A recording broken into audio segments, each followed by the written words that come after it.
From the bondage of sin, yeah, you came my way, and you made a change in my heart, Lord, and in my mind, that you came my way. It's a bright day. Jesus, through your holy word, and Lord, always believe I will make it, because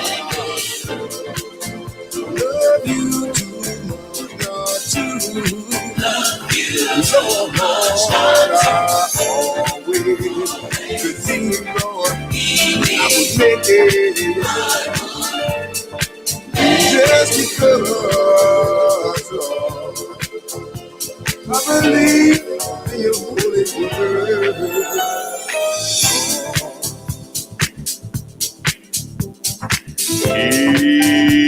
Jesus, I remember when, Lord, I was afflicted, Lord. From my head down to my toes, even down, Lord, to my bones, Lord. But Jesus came my way, and He made a change in my heart, Lord, and in my mind. That you came my way, it's a bright day. Oh Lord, through your holy word, and Lord, always believe I will make it, because I love you too much not to love you so much. I always believe, Lord, I'm gonna make it, just because, Lord, I believe in your holy word.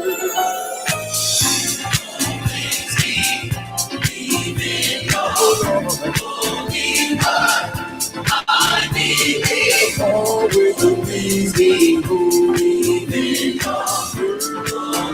I believe,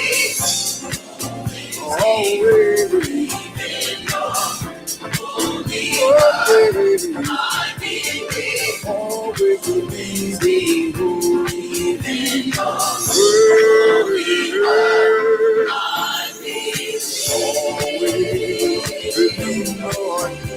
I will make it. Because I love you too much not to love you too much not to always see you, Lord. I'm gonna make it just because I believe that you're done to me. Always do one day. If I get the faith, want to see to go one day. Love you too much not to love you too much not to always see you, Lord. Make it Lord. Just because I feel like to do your holy will. Always do one thing. If I get the faith, I will see your face one day. Always, always.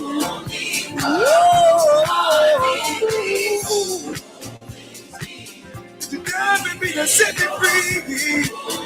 Just because. Oh, baby. Oh, my Lord, always.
Wake up! Wake up, wake up, wake up! Wake up, wake up, wake up, you wake!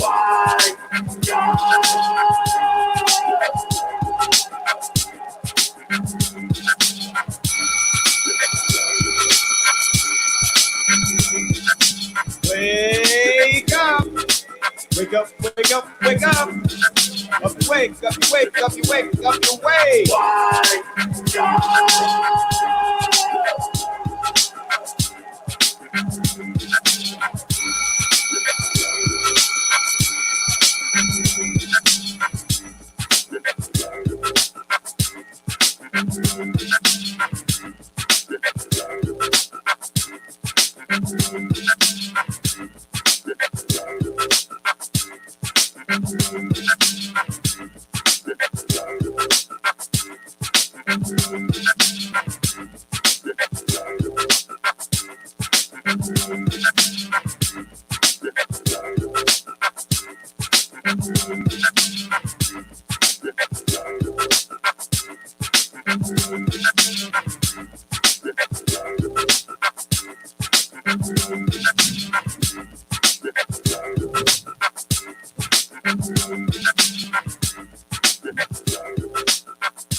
Good morning, everybody.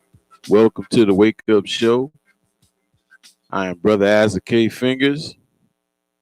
And sitting next to me, my brother Mikha'el, Ben Israel. You gotta get the mic so they can hear you, bro. Shalom, shalom, Israel. Happy Sabbath. Shabbat shalom.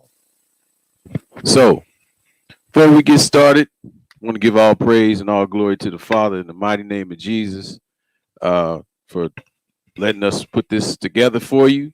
Come before you on his Sabbath day. I keep forgetting the camera's over there. But please like, share the video, subscribe to the YouTube channel. Please share with this. This is going to be an interesting lesson today. But before we get started, let's go ahead and open up. Let's go to Isaiah 28. Because I do this before every show, before new people, in case they run into some Christians as far as Romanized Christianity, or in other words, Christian or urban apologists. In case they run into them, you'll know what this book says from 3 different spots, okay? And the first place we're going to go to, which they try to mess up, is Isaiah 28. We're going to start reading at verse 9. Go ahead and read for me, bro. Whom shall he teach knowledge, and whom shall he make to understand doctrine? Them that are weaned from the milk and drawn from the breast. So, who is the he? We know that is the Lord. And who is he trying to make understand his doctrine? He wants the whole world to do it, but he's trying to make sure that his priests do that first, which is the nation of Israel. Exodus 19, he said we'd be a peculiar people and a kingdom of priests. So that means if we're a kingdom of priests, it makes no sense for just us to tell each other what we already know. We're supposed to go out and teach the rest of the world. And we're supposed to do it. Oh, he's teaching us that are weaned from the milk and drawn from the breast. Go and read verse 10. Verse 10, for precept must be upon precept, precept upon precept, line upon line, line upon line, here a little and there a little. So he's teaching us precept on precept, and that's the way we got to teach too. You can read the book from the front to the back, but there's so many other messages that he has, like we're going to have today with Brother Mikha'el's lesson, that you have to go precept upon precept, line upon line, here a little and there a little. Let's keep reading, verse 11. For with stammering lips and another tongue will he speak to this people. So even though originally we were all speaking Hebrew, when he told us this, he knows we're going to go around the world as slaves. Now, we had an option because in King Solomon's days, everybody came to Israel. We learned different languages and teach them that way. But we were forced into slavery on slave ships because of our disobedience, and we were forced to learn other people's languages. So here in America, I learned English, and that's how I'm going to teach. I wish I knew Spanish, but I don't. All right. Now, nothing saying there's anything wrong with Hebrew. I don't feel anything's wrong with it. But once you learn Hebrew, don't start turning around telling everybody you ain't going to get this because you don't know Hebrew. All right. The God that I serve is a fair God. He's not going to put anybody in the fire because they never learned Hebrew. That does not seem fair to me. All right. He's telling us what he wants in English, and that's how we're going to teach. Let's go ahead over to Isaiah 8. Going to read one verse. Because that now that he's teaching us, especially us here in America and in English, how should we teach the rest of the world that knows English? Verse 20 for me. Isaiah 8 and 20. Mm-hmm. To the law and to the testimony. If they speak not according to this word, it is because there's no light in them. There's no light in you if you're not using Genesis to Malachi and Matthew to Revelation. The law and the testimony. You got old scholar Hebrews that say, man, that whole New Testimony is garbage. There's no light in them. If you got New Testament Christians talking about we don't have to keep the Old Testament laws or anything, there's no light in them, because the book clearly says to the law and the testimony. If they're not speaking, if they're not teaching according to this word, it is because there is no light in them. So me and my brother here, we're going to shine our light by teaching the law and the testimony. And who all eventually at the end of the book is going to understand this doctrine and get into the kingdom. Let's go to Revelation 14 and 12. Uh-oh, go ahead. Revelation 14 and 12. These are the people at the end. This is the evidence again of who's going to get into the kingdom. So if anybody ever tells you again, we don't need to keep the old law, read them this. Revelation 14 and 12. Go ahead. Here is the patience of the saints. Mm-hmm. Here are they that keep the commandments of God and the faith of Jesus. So if anyone's calling himself a saint, if they're not keeping the commandments of God, they're not a saint and they don't have any light in them. Same thing if no one is keeping the faith of Jesus. They're not a saint and they have no light in them. You have to keep them both. You got to stay balanced, period. And that's all I wanted to show. This is what I always show at the beginning of my lessons.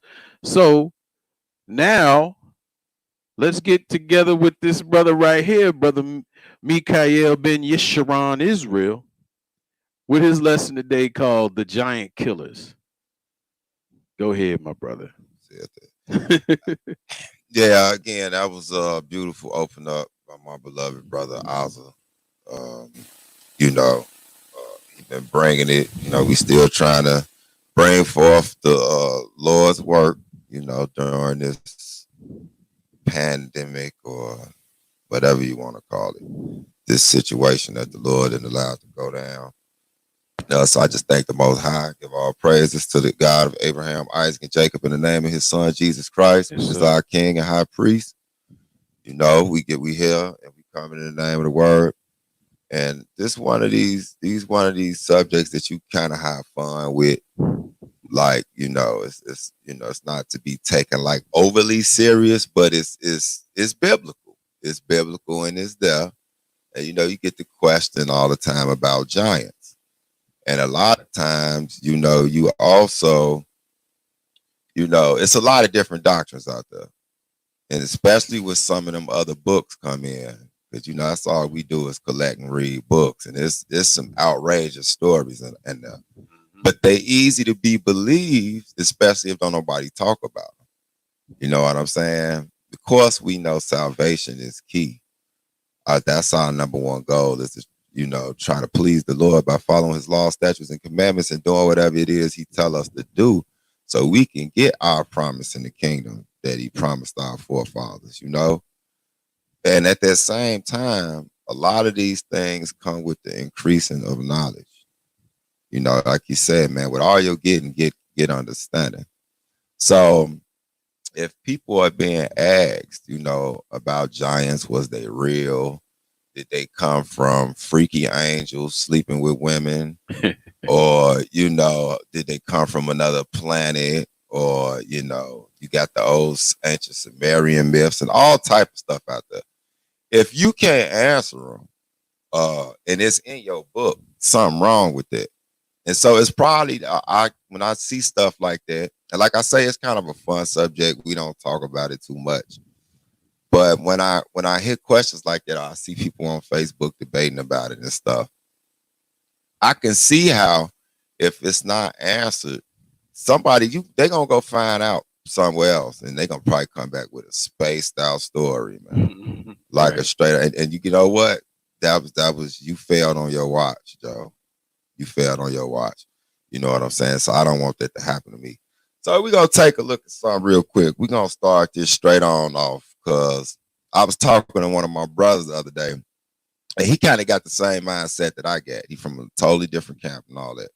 And we was talking, and we was saying how, like, a lot of times the term giant, it literally can mean, like, mighty men, like mighty men, men of renown, men with reputations.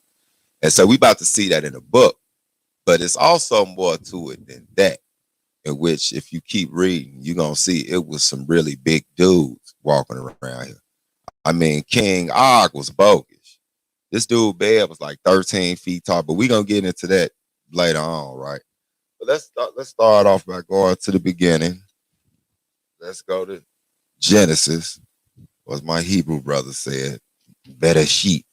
They be trying to sound extra with it too. Right. Like you just said, but that Isaiah 28 was right on time. So Genesis, the 6th chapter, and when you get there, brother Azza, because I want y'all to really pay close attention to something real quick. Genesis 6, and pick it up in verse 1.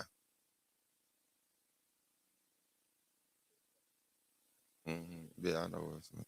All right. Now I'm not going to have the scriptures up here because we kind of freestyling this, as well too. All right, because normally y'all know I put the scriptures up and then y'all keep them, so we're not going to really do that today. All right, so Genesis 6 and what? Start at verse 1. And it came to pass when men began to multiply on the face of the earth, and daughters were born unto them, that the sons of God saw the daughters of men, that they were fair, and they took them wives of all which they chose. Now, if we got to pay close attention to these key words in here, and I know how if you just read it, especially with the mindset of what we've been taught coming up, it's kind of a Greek mythology mindset. If you know anything about Greek mythology, they was obsessed with gods, with their deities, sleeping with women, with human women. Like they was obsessed with it. And they would have sex, and they would basically create where you get the term demigod from. You know what I'm saying? A demigod was basically a half human, half god or whatever. And so when you used to them stories, even coming up reading Marvel comics and stuff, and then you start reading this, it looked like it's the same. That's because you've been kind of Hellenized. You got a Greek mind. We got Greek and Roman mindsets over here. We don't think like Hebrews no more. Right. So, when you see it, it says, and it came to pass when men began to multiply on the face of the earth, and the daughters were born unto them, that the sons of God saw the daughters of men, that they were fair or nice looking, and they took them wives of which they chose. So let's just focus on something real quick. You got to know who the sons of God are. You can go back and read it and run and track it all the way back down and let you know through Seth's seed, you know what I'm saying? You get the sons of God. And through Cain's seed, you get the sons of men. Now, don't get confused. All this is about men. But Cain got disinherited, got cut off, for the whole incident with his brother. But I'm going to prove it, though. I'm going to prove it that these are all talking about men. So keep going. Verse 3. And the Lord said, my spirit shall not always strive with man, for that he is also flesh, yet his days shall be 120 years. Now, as you can see, the subject is what? Man. The subject is still man. You keep hearing man. So it's talking about men, and he's going to cut down the numbers. Because, back then, cats used to live some outrageous numbers. Like, it wasn't nothing to kick 500, 600, 700 years out easy. But keep going. Verse 4. There were giants in the earth in those days, and also after that, when the sons of God came into the daughters of men, they bare children to them. The same became mighty men, which were of old, men of renown. So let's dissect this verse, because this verse tell a whole lot. And this way, either you gonna get the understanding from, or you gonna have the misunderstanding that is commonly taught out here. So, as my brother read, it kicks off by saying there were giant. No, let's start at 3. It said, and the Lord said, my spirit shall not always strive with man, for he is also flesh, yet his days shall be 120. There were giants in the earth in those days, and also after that. Now, stop right there. You notice people when they say that, like they'll get to talking about the flood. They'll get to talking about, freaky angels having sex with human women, right? And as a result of that, this is how you got these giants. That's what they will say.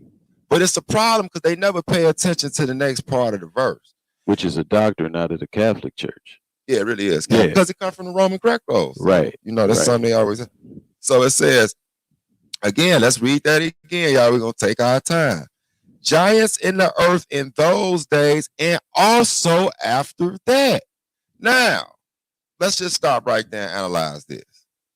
If God brought a flood, in which he did, to destroy all the corrupt people on earth, the beasts and everything, because they was just wilding out.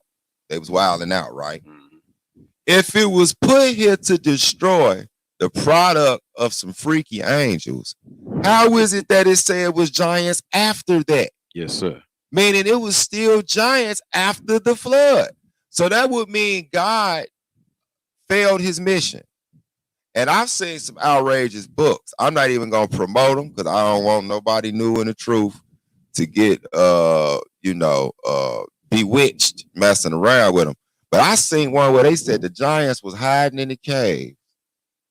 They was hiding in the mountain, in the tallest mountains during the flood, and that's how they got across. Didn't the word say that the whole earth was covered? That's the whole tips thing. and the tops of the mountains? The tops of the mountains and everything. They had a special mountain, though. They had oxygen tanks. Yeah, that was what it was. The scuba gear, the whole nine. So, again, it's saying after that, and we know evidence of this just by David fighting Goliath. How he get across you know how far David is from Genesis 6? From Noah, from the flood? Right. So how Goliath get all the way over there? But that's cool. But just continue read. Verse 5. And God saw that the wickedness of man was. Hold on. Pardon the body. Now, I also got to pay attention to this one part. Remember earlier I said about people being renowned and mighty men and all that. It says, and when the sons of God came unto the daughters of men, and they bare children to them, the same became mighty men. That's a species. They became mighty men, not mighty angels, because I thought you is what your father is. Yeah. So why is they even being called men throughout this text? Anyway, that's a problem right there. That messed everything up because evidently they the mama seed then. Okay. They're not Hercules. Hercules was half God, half man. Exactly. That's the mindset though, Hercules. That's the myth, right. Right. It says, right, men which were of old, men renowned. So these was famous men and they was known. Now, remember, giants is still in this subject. So we got a thing right now we got to think about. Are giants angels, half angel? Because it ain't looking like that right here. But them being mighty men and being renowned, could it be that they just big men? They big men. Big men. And why was they renowned? First of all, you got to know back then, people wasn't shooting guns. They didn't have the artillery they got now. 90% of war was close combat. Now, I want y'all to really have a mindset with this. You had to have skills to be a mighty man or a renowned man back then, a man of valor. So your name would ring. So what's better than you being bigger than everybody else, more agile than everybody else? That's something we're going to touch on too. Giants ain't like that giganticism that you see. It's a condition called giganticism. Mm-hmm. Yeah, but it's more debilitating. They don't live that long. You know what I'm saying? No, they don't. Bones and stuff hurt. They could barely walk. So that can't be talking about these cats. These cats was warriors. You know what I'm saying? These were some big agile cats. It's been said with some people that are really, really, really tall. Mm-hmm. Sometimes if they stand up too fast, they could pass out. I could believe it. Yeah. Wow. That's really good. Like you got to take your time standing up. I ain't never thought about that, but that makes sense. Yeah. All right, go ahead. Continue reading. All right, verse 5 now. You want to... verse 5. And God saw that the wickedness of man was great in the earth, and that every imagination of the thoughts of his heart was only evil continually. Ain't this subject still men though? Why he Still ain't saying men. nothing about these angels? If they just came down here and popped off a bunch of kids by human women, he should be talking about these angels, man. Yeah. But he keep going back to men. Why his problem with the men? Because the men, and if you want to get technical, the males ain't did nothing. If we saying that the angels slept with the women and got them pregnant with it, I ain't heard of no female angels. So ain't no dudes knock up no female angel. Y'all see what I'm saying? We got to really read this. Like, continue reading, bro. Right, because the beginning says that the sons of God saw the daughters of men. Exactly. So that means there wasn't no so-called women angels. Right. Period. If you want to say that the sons of God were angels. Right. You know what a daughter of God is? A daughter of Zion. Yes, sir. If you want to use that. See, same context. Sons of God, if you think of it that way. Daughters of Sarah. Some people use that. Go ahead. Verse 6. And it repented the Lord that he made man on the earth. Wait, read that again. It repented the Lord that he made man on the earth. You mean hybrid angel people? That's what it really means, right? That's what you saying. It repented that he allowed the angels to make hybrids. Right. Is that what it said? Just read it again. Make sure that ain't what it said. It repented the Lord that he made man on the earth. It grieved him in his heart. So y'all, let's be reasonable. You got to ask yourself a question. If the whole problem was with these angels that came down here to get nasty, why is he steady upset with the man? Why he upset with humans? Like, why is his focus on men? Because is he mad because the women gave it up? Because, I mean, I'm pretty sure they can't resist no angel. You know how strong an angel is? They had no choice. So, come on, y'all. Let's get the spookism up out of it. But continue, bro. Somebody said, look at this comment, brother Paul. He said, Andre the Giant and Big Show are men of renown. Yes. Yeah. That's perfect. Yeah. Get that brother a hand. That was perfect. They definitely would be known as that. You see what I'm saying? And if you see, they got a little giantism up in them. You know, they might be small ones compared to some of these cats we gonna read. But nevertheless, so I just wanted to have my brother. Read 7? Yeah, go ahead. Okay. Might as well. And the Lord said, I will destroy man. Keep going. I will destroy man whom I have created from the face of the earth, both man and beast, and the creeping thing, and the fowls of the air, for it repenteth me that I have made them. Now, awesome. Would you please name again everything he gonna destroy? Read that back. Okay, he said, I ain't see angel in here now one time. He said, I'm gonna destroy man, beast, creeping thing, fowls of the air. Yep, that's everything. And it repented me that I have made them. Now, hold on. Again, y'all. See, look, this is crazy because it don't even look like we really got to go to too many scripts. We could have just stayed in Genesis 6. If you just read it literally with critical thinking, you know what I'm saying, a little logic, you'll see that he just named everything that he would wipe out. Why didn't he name hybrid angels one time? Why didn't he say that if his problem was with the angels that came down and corrupted them? Certain sister, who was that? Sister Chris Riel? Yeah. She asked. We're gonna deal with that a little later. Okay, yeah, we'll deal with that. So mark that question. Make sure we come. But we got you. Oh, we're gonna deal with it anyway with the pictures I got. So okay, yeah, but that's a good question. There's a lot of ways you could be a giant today. You could be a giant just by being famous, if you want to say it in a symbolic term. But if you mean it in a literal sense, yes, certain people, whoever is taller than the average, what you would say, standard at that time, would be somewhat considered a giant. You know what I'm saying? It would be considered a giant. And so we're going to go take a look at this. Matter of fact, do me a favor, brother. I'm finna have my brother, my beloved brother over here. Now, thank you for having me on the Wake Up Show. Oh, no problem. Coolest thing Praise cracking. the Lord. Coolest thing cracking during the pandemic, baby. So, look, y'all. I want my brother to play this video. Now, I'm warning y'all. I want to get it ready. I kind of sprung it up on you. Probably thought I was gonna bring it later. That's my bad. But I want y'all to check out this video right now. Y'all don't beat me up. Don't beat me up because it's kind of a funny video because the narrator is very dramatic. So when you can stop laughing, I want you to really listen because there's a couple of things that this story that's probably gonna sound outrageous, y'all. But we gonna see, according to the book, is it so crazy? So when you ready, brother, play it.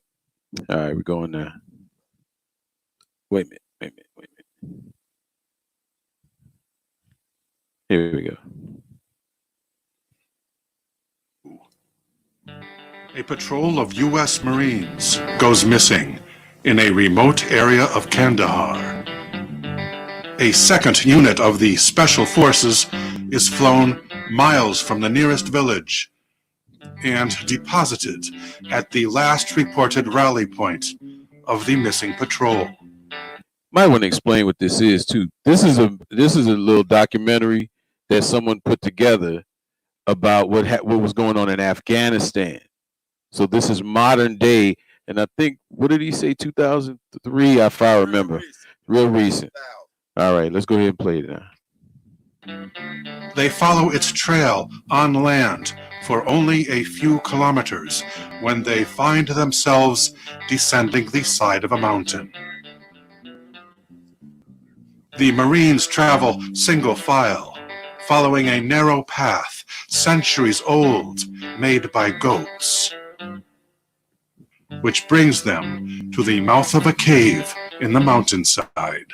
The lieutenant in command was puzzled by the unusual amount of loose rock or rubble in front of the cave when he saw the rocks were mixed with bone fragments. Staff Sergeant DePaula was the man who found the field radio belonging to the unit which had vanished. It was crushed like an empty pack of cigarettes. They were looking at the site of an ambush. The LT immediately commanded his men to disperse, and it was his quick thinking that saved most of the men from the thing that now burst out of the cave. It was so large and moving so fast that for some odd reason, Sergeant DePaula thought it might be an elephant. It looked like a man, but it was 12 to 15 feet tall. All right, we're gonna stop it right here for a second because this, okay, again, because they decided to put an animation in. All right, let's understand something about the giants that we're going to be dealing with in the Bible. They were black. Some people are going to say, well, yeah, that was Esau. And that was, no, well, I mean, I'm not saying Esau didn't have none, but the giants that we're going to be dealing with, they were all Canaanites, different nation of Canaanites. So I'm going to continue playing this, but I had to stop it because this part is funny. Yeah, so don't get too threw off. And I know y'all probably laughing. And don't kick me out of the Hebrew community. I know y'all Mikha'el done bugged out. But we going to go and deal with it. Keep going. All right. Tall, with a red beard and flaming red hair down to its shoulders. They were taken by surprise, and nobody moved until Corporal Markowitz charged it, firing his M4. Their Special Forces training and muscle memory took over, and the rest of the men emptied their weapons into the giant's gut. The Titan was bellowing, and it took out Markowitz by thrusting a spear clean through the soldier's torso. Then DePaula called out, "Shoot him in the face!" The other troops took up the same call at the top of their lungs. The primitive looming hulk took multiple hits from M4s and 308s, none of which was slowing him down. He still had the first soldier on the end of his pike. Suddenly, the giant stopped moving and blinked his eyes as if confused. Then he collapsed, and the ground shook. The Titan was finally dead. The entire engagement had taken less than a minute. After the lieutenant radioed in their position, a CH-47 helicopter arrived. It could not land on the side of a mountain, but it dropped down a cargo net on a line. And the men were ordered to roll the giant onto the net, which required the strength of 2 squads to accomplish. It smelled like a combination of a skunk and a rotten corpse. The huge body was flown to a local airstrip, where it was transferred to the loading bay of a C-130 cargo plane for transport to a base in Europe. The Air Force pilot of this plane observed 6 toes on each foot of the beast and 6 fingers on each hand, which was first recorded. Now, if y'all can gather y'allself and get up off the floor and stop laughing so hard, you know what I'm saying? I want y'all to just catch little stuff in there. Now, one of the things, like, again, they're animating, and you know it's a lot of silly stories out there, myths. So you got to know when to be able to separate something that might be possibly true to some straight folly, right? And this is if you truly believe in the scriptures. Now, I want you to peep what they said. So apparently the U.S. troops went over to Afghanistan, and they went to actually be a recovery team to go get some more Marines that went over there, Marines or Army Rangers. I forgot which one it is. Usually the Marines that go in first. And, you know, that had an encounter with something out of cave. And one of them was killed. And if you heard, they said he killed him with his like javelin thing, and it was huge, right? He impaled him. Now you might be sitting here laughing like this some straight Marvel comic stuff. But hold on though. Let's see if something like that could even be possible. My dear brother, I want you to go to 1 Samuel, the 17th chapter. 1 Samuel, so let's take a look at something in 1 Samuel. 1 Samuel 17. And we're going to come back to this too. I just want to point out a few little details right here. 1 Samuel 17, it says, and I want you to pick it up at verse 3. All right.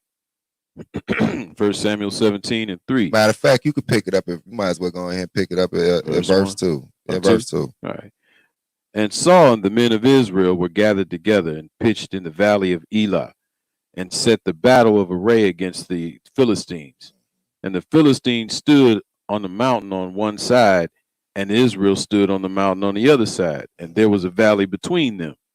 And there went out a champion out of the camp of the Philistines named Goliath of Gath, whose height was 6 cubits and a span, which is saying 9 feet 9 inches. Yeah, 9 foot 9. And he had an helmet of brass upon his head, and he was armed with a coat of mail, which is a armor, right? Yeah. Mm-hmm. And the weight of the coat was 5,000 shekels of brass.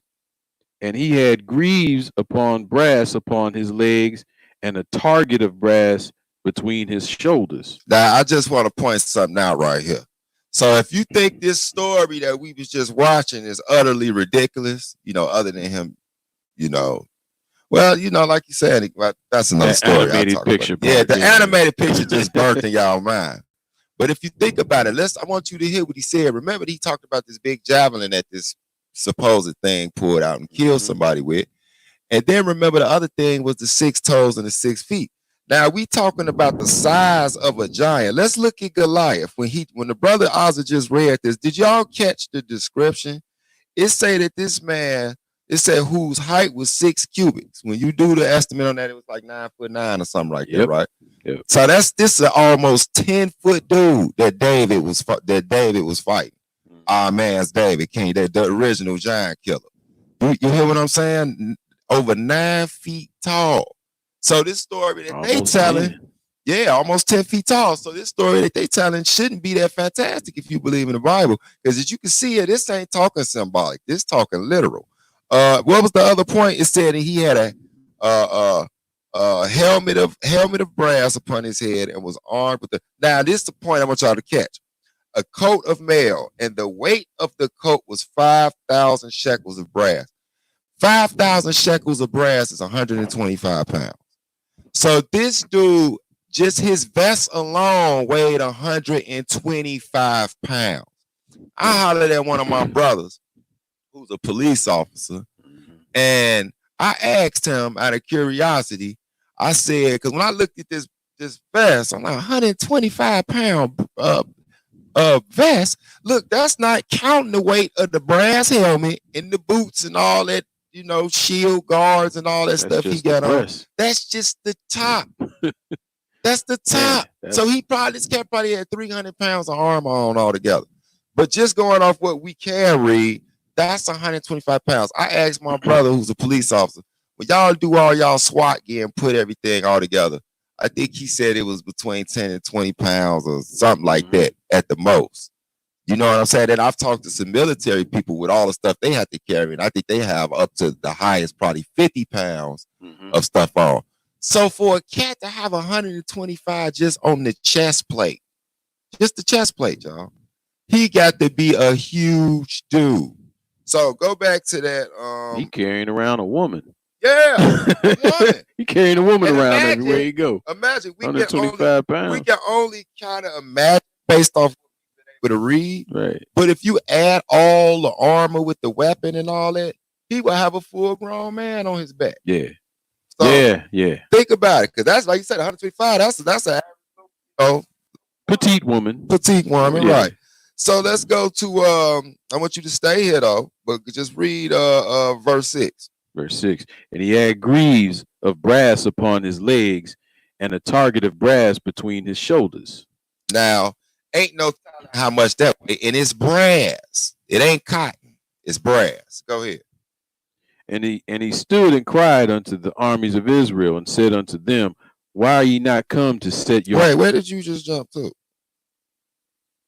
I went from... Oh, I skipped 7. My fault. Yeah. And the staff of his spear was like a weaver's beam. Now, I don't know if y'all... my bad. I don't know if y'all know... Go close that window because they're cutting grass. Yeah. Go ahead. But I don't know if y'all know what a weaver's beam is. But y'all go Google it and type it up right now. I want you to see how big that joint is. So when they was telling the story about the dude hitting him with the pole, javelin, or whatever it is, throw him, and how big it was, that if you believe in the scriptures, that shouldn't be so surprising to you. Because remember when we read in Genesis the 6th chapter, it said it was giants in those days and after. This is the after. It's the after that we're reading about. And that's the after that you heard about in the video. Like I said, I don't know if that story is 100% true. What I'm saying is biblically, it could be possible. So, so again, he read, and the staff of his spear was like a weaver's beam. Continue. And his spearhead weighed 600 shekels of iron, and one bearing a shield went before him. So this is saying, when I did the breakdown on that, just the tip of his spear, y'all, I want y'all to hear me. The tip of his spear was 15 pounds. That's what them shekels come out to, 15 pounds. Now, I want y'all to really think about that. Your average blade today, a knife, the tip of it may be between 6 feet. You know that it may weigh a couple of ounces at the most, a couple of ounces. The tip of this dude blade, just the tip weighed 15 pounds. So imagine what the whole thing weighed. So you got to be strong to even deal with just the utensils that this cat got on. You know what I'm saying? And so that's one thing I want to point out. But, you know, because the video seemed kind of hilarious, but but that's if you don't believe in the scriptures. Now they could have kept the little drawings and all and that dramatic dude talking. But let's go to 2 Samuel. Let's stay with Samuel. Let's go to 2 Samuel. Go to 2 Samuel 21, brother Osmond. Okay. 2 Samuel 21. Yeah, 2 Samuel 21. So we're gonna look at this real quick. 2 Samuel, the 21st chapter. And let's pick it up at, let's see.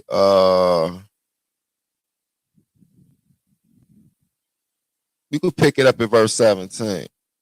All right.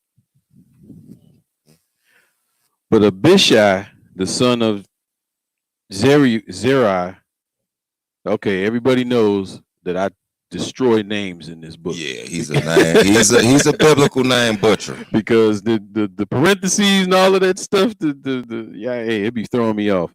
Secured him and smote the Philistine and killed him. Then the men of David swear unto him, saying, Thou shalt go no more out with us to battle, that thou quench not the light of Israel. And it came to pass after this, that there was again a battle with the Philistines at Gob.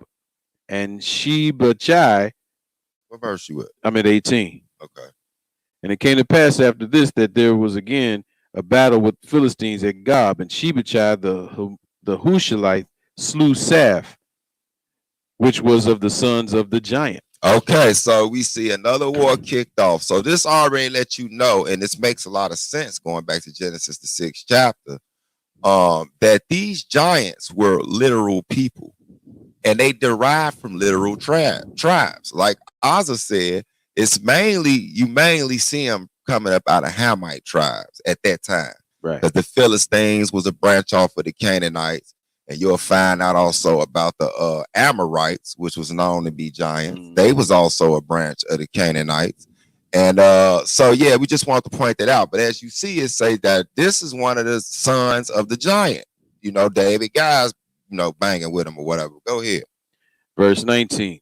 And there was again a battle at Gob with the Philistines. And in Elhanan, the son of Jeraglim, and a Bethlehemite, slew the brother of Goliath, the Gittite, the staff whose spear was like a weaver's beam. So this right here actually was, one of David's guys actually killed Goliath's brother. And this was the cat with the big old light pole beam. So keep going. And there was yet a battle in Gath, where was a man of great stature that had every hand 6 fingers. Wait, how many? That had on every hand 6 fingers. Keep going. And on every foot 6 toes. Right. 24 in number.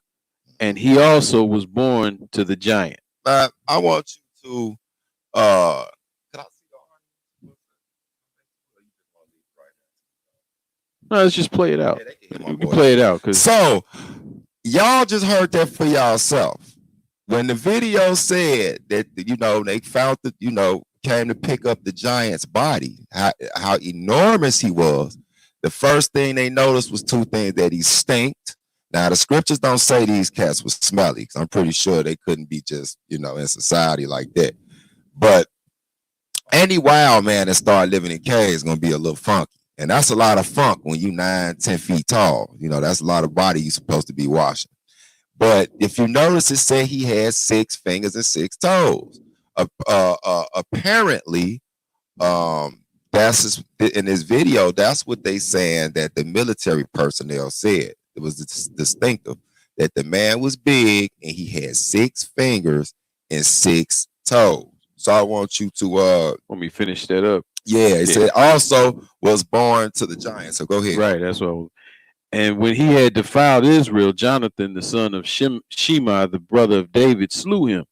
These 4 were born to the giant in Gath, and fell by the hand of David and by the hands of his servants. So David and his guys killed the 4 giants. These was 4 giants that was related to Goliath. You know what I'm saying? These were some of his family members. And as you can see, they had 24 if you want to call them lamb tips or whatever. Yeah, right. And, 6 toes, and six toes and right. 6 fingers. And they were giant. They were huge. So this right here lets us know for one, how they get across the flood if it was a result of freaky angels. But we know, as we read in Genesis, the 6th chapter, it never said the word angel. We see the word sons of God, and we've already assumed it. And I think it's really the only place you ever really see the angels referred to in that term is Job. The sons of God? Yeah. Right. When it That's says, the only place when it comes to the devil angels. came around, because when you go to Hebrewz, it lets you know the common talk, the Israelites never thought the term sons of God related to angels, because in the book of Hebrewz, it say not at any time had they called them son of God at any time. You see what I'm saying? So that's pretty deep right there. Yeah. So we know what we dealing with right here. We're dealing with people and we're dealing with human beings. So I'm gonna let the brother continue, but just put a little something on y'all mind. So y'all mark them verses down next time you see this video while you cracking up laughing. It could be scriptural. Keep going, bro. All right. Each foot of the beast, and 6 fingers on each hand, which was first recorded of giant men more than 2,000 years ago in 1 Chronicles chapter 20, verse 6. Its fingernails were pointed. What did he say? 1 Chronicles 20 and 6, right? I think that's what he said. All right, hold on. Because it basically go with you know how Chronicles and, right. So we're gonna roll a video back a little bit, and then we're gonna go. I think he said 1 Chronicles. First recorded of giant men more than 2,000 years ago in 1 Chronicles chapter 20, verse 6. 1 Chronicles 20 and 6. So y'all can go along there with them. See. Let's go ahead and read it. As goofy as this video is. At least he knew a little book.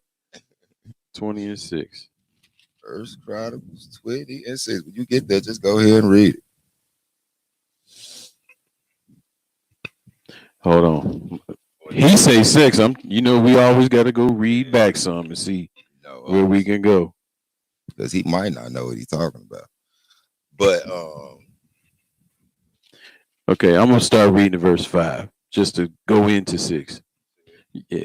Okay. And there was a war with the Philistines, and Elhanan, the son of Jair, slew Limhi, the brother of Goliath, the Gittite, whose spear staff was like a weaver's beam. There it is again.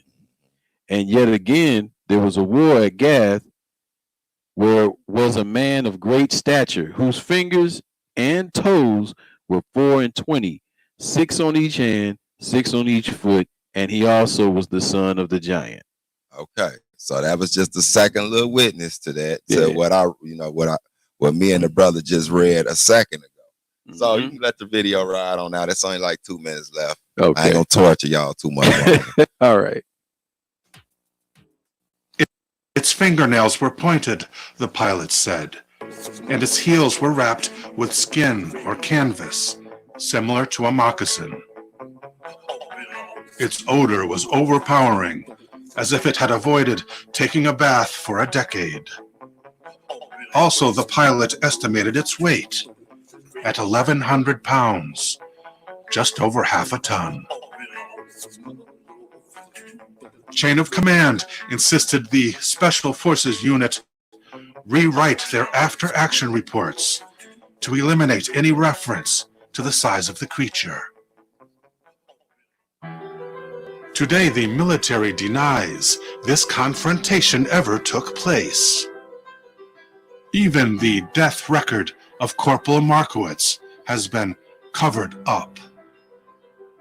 But this event is said to explain why, when U.S. combatants are trained in cave fighting, instead of aiming for center mass, they are instructed to aim high in order to target the face of the enemy.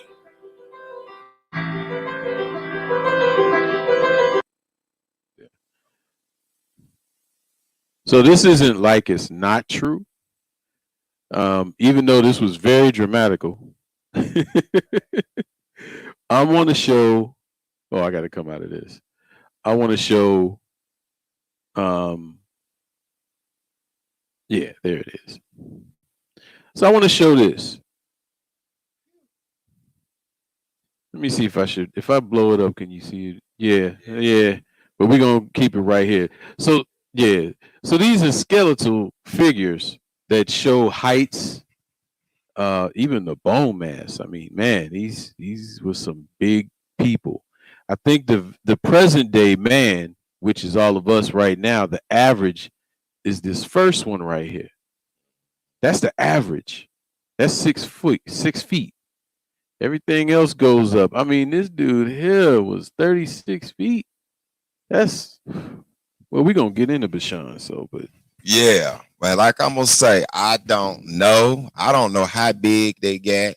I don't know. I'm more in the, 10, 12, 13 feet range. Yeah. But we don't know because the book don't say they stopped at a certain height. We don't know. We can only go off. And, you got to be careful with even archaeology. Yeah. Because, if you study, you will find out there's been a couple of hoaxes out there with people, right, making man-made bones and stuff like that. So, see, and that's how Satan works. Because if he can show some deception, then it discredits God, period. Right. See what I'm saying? So it'll make people think giants didn't exist, period. You see? So you have to be careful. You got to have some spiritual discernment with that. So, right. Yeah, I'm going to show the other stuff too. So here you got,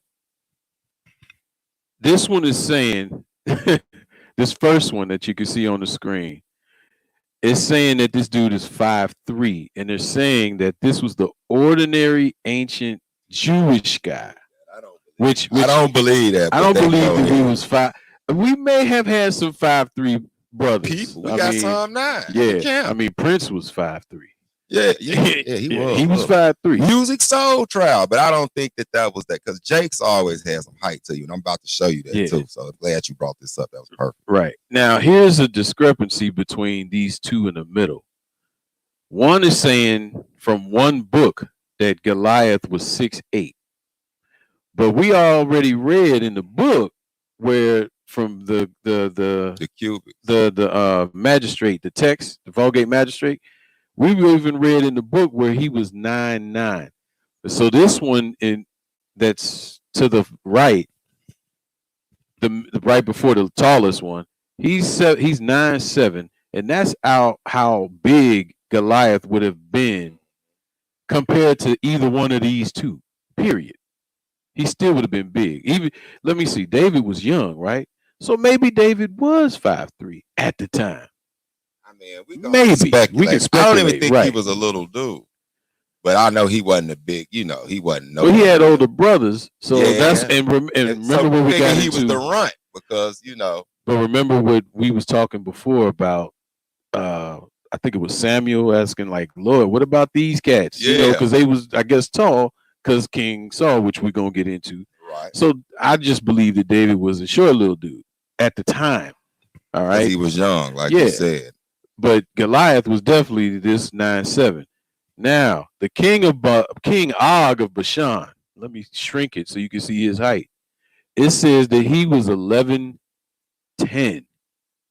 Now, that's a giant. That's a giant. Let me show these other ones because I don't want to come back to these.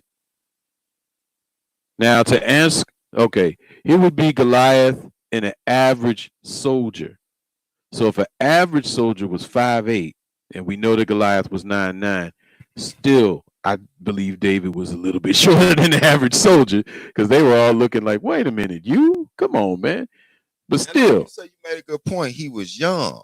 Right. He's a growing boy. So, yeah, I'm pretty sure he wasn't at his maximum, height. Right. So he would have been smaller. That makes sense. Right. Here is the king of Bashan's, which was King Og, his territory. This was the land of Canaan before it was, the land of Israel. Here's Jerusalem. But this whole part right here, this side east of the Jordan River, was Bashan's territory. And again, that dude was like 11'10". And Goliath with the Philistines and all his brothers, they were some big dudes, King of Bashan. Now, for Sister Johnson, here's your answer right here. We got Goliath at 9 feet. He might as well have been 10 feet to be 9'9". Then we got the average NBA player, which is 6 feet 6 inches. I wouldn't call that a giant. I would call it, he's very tall. I think once you get over maybe 7, maybe 8 feet, I would probably say 7 feet. Probably. I say once you hit about 7.5 feet, you in the giant. You in the Giants, right? And then we got the average male here, which is 5 feet 10 inches. All right. So a basketball player would not be a giant. I wouldn't consider it a giant. I consider it just a very tall brother. So let's get out of here. I'm gonna close that out, and we're gonna go back. All right, so we're gonna go back to us. So just wanted to show the video, show those pictures, so you can see the average of how tall giants really were. All right, compared to NBA basketball players. Go ahead, bro. Right, and like you say, you got to keep a little, and we do this. We keep a little reasoning and discernment when we going over this type of information. Because like I say, Satan always slip his little stuff in there. I don't know if no cats got up to 30 feet tall. That's what that chart said. Yeah. But we don't know. Honestly, we don't know. We do know the ones that was recorded. Like you was bringing up earlier, they got one floating around that tried to say when they went to the Dead Sea Scrolls, it was more like 6'9" for Goliath and stuff like that. But when you look at it, the Masoretic text, which is where we get this from, clearly states that he was over 9 feet tall, almost 10 feet tall. Right. It clearly states that. So I'm going to go with and trust that. You know what I mean? Right. Because you know why? And that's why you got to watch, because people be real slick. It's a couple of cats that was Israelites. And I don't think we produce no giants as far as literal giants. Now, we produced renowned men, symbolic giants. But I don't know if we really produced them, because you had a bunch of tall cats in Israel. Absalom, they say Absalom could see over all Israel. So he probably was, 6'8", 6'9", or something like that. You know that Jake was tall, because when he was escaping to try to get away, right, he was on his horse, and and he had long locks, because he had to pole them every year, cut them down, because it grew fast, and he had them heavy locks. That's another reason, he was a Jake. But he was riding on his horse, and his locks got caught in a tree branch. Now you got to think, a horse already sit up high. So if you 6'6", 6'7", 6'8", and you on a horse, you hitting trees and all type of stuff. You got you got a duck. He got caught slipping. So look, so that was a beautiful question sister brought up about the basketball player. Matter of fact, let's look at the cat that we all know, since we've been all in the kind of David range. Let's go to go to 1 Samuel.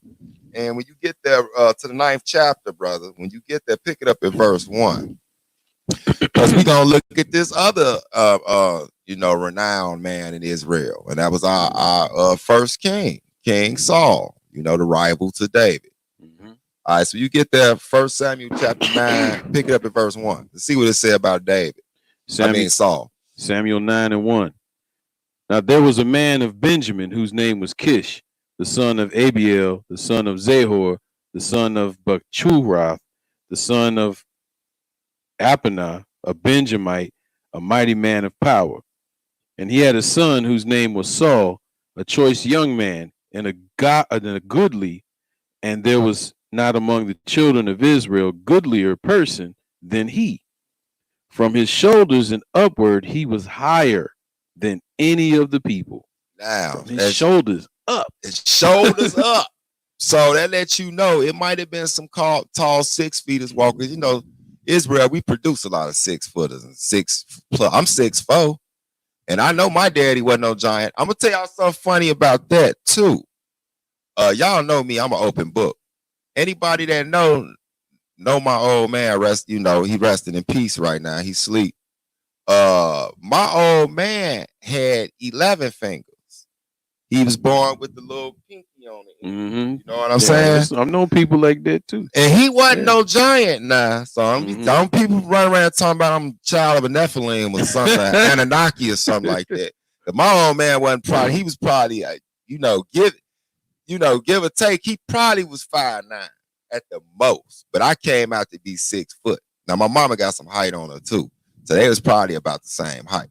But I say that to say, I don't know why I just put myself out there like that. But this is a good story. So when you look at it, King Saul, who was a Benjamite, and it said his father was a mighty man. Probably was a warrior. That's another term for that. But when my brother Ozza read verse 2, it clearly states, read it again, verse 2. Verse 2, 1 Samuel 9:2. He had a son whose name was Saul, a choice young man, right, and a goodly. And there was none among the children of Israel goodlier person than he. From his shoulders and upward, he was higher than any of the people. So this was a tall Jake, but it didn't call him a literal giant. Giant, right. A literal giant. He was not considered a giant, but he was taller than everybody in Israel. And y'all know, Jakes, we produce some tall cats. So he was up there. We can only speculate, maybe in 7 feet, maybe in high 6s. Ain't no telling.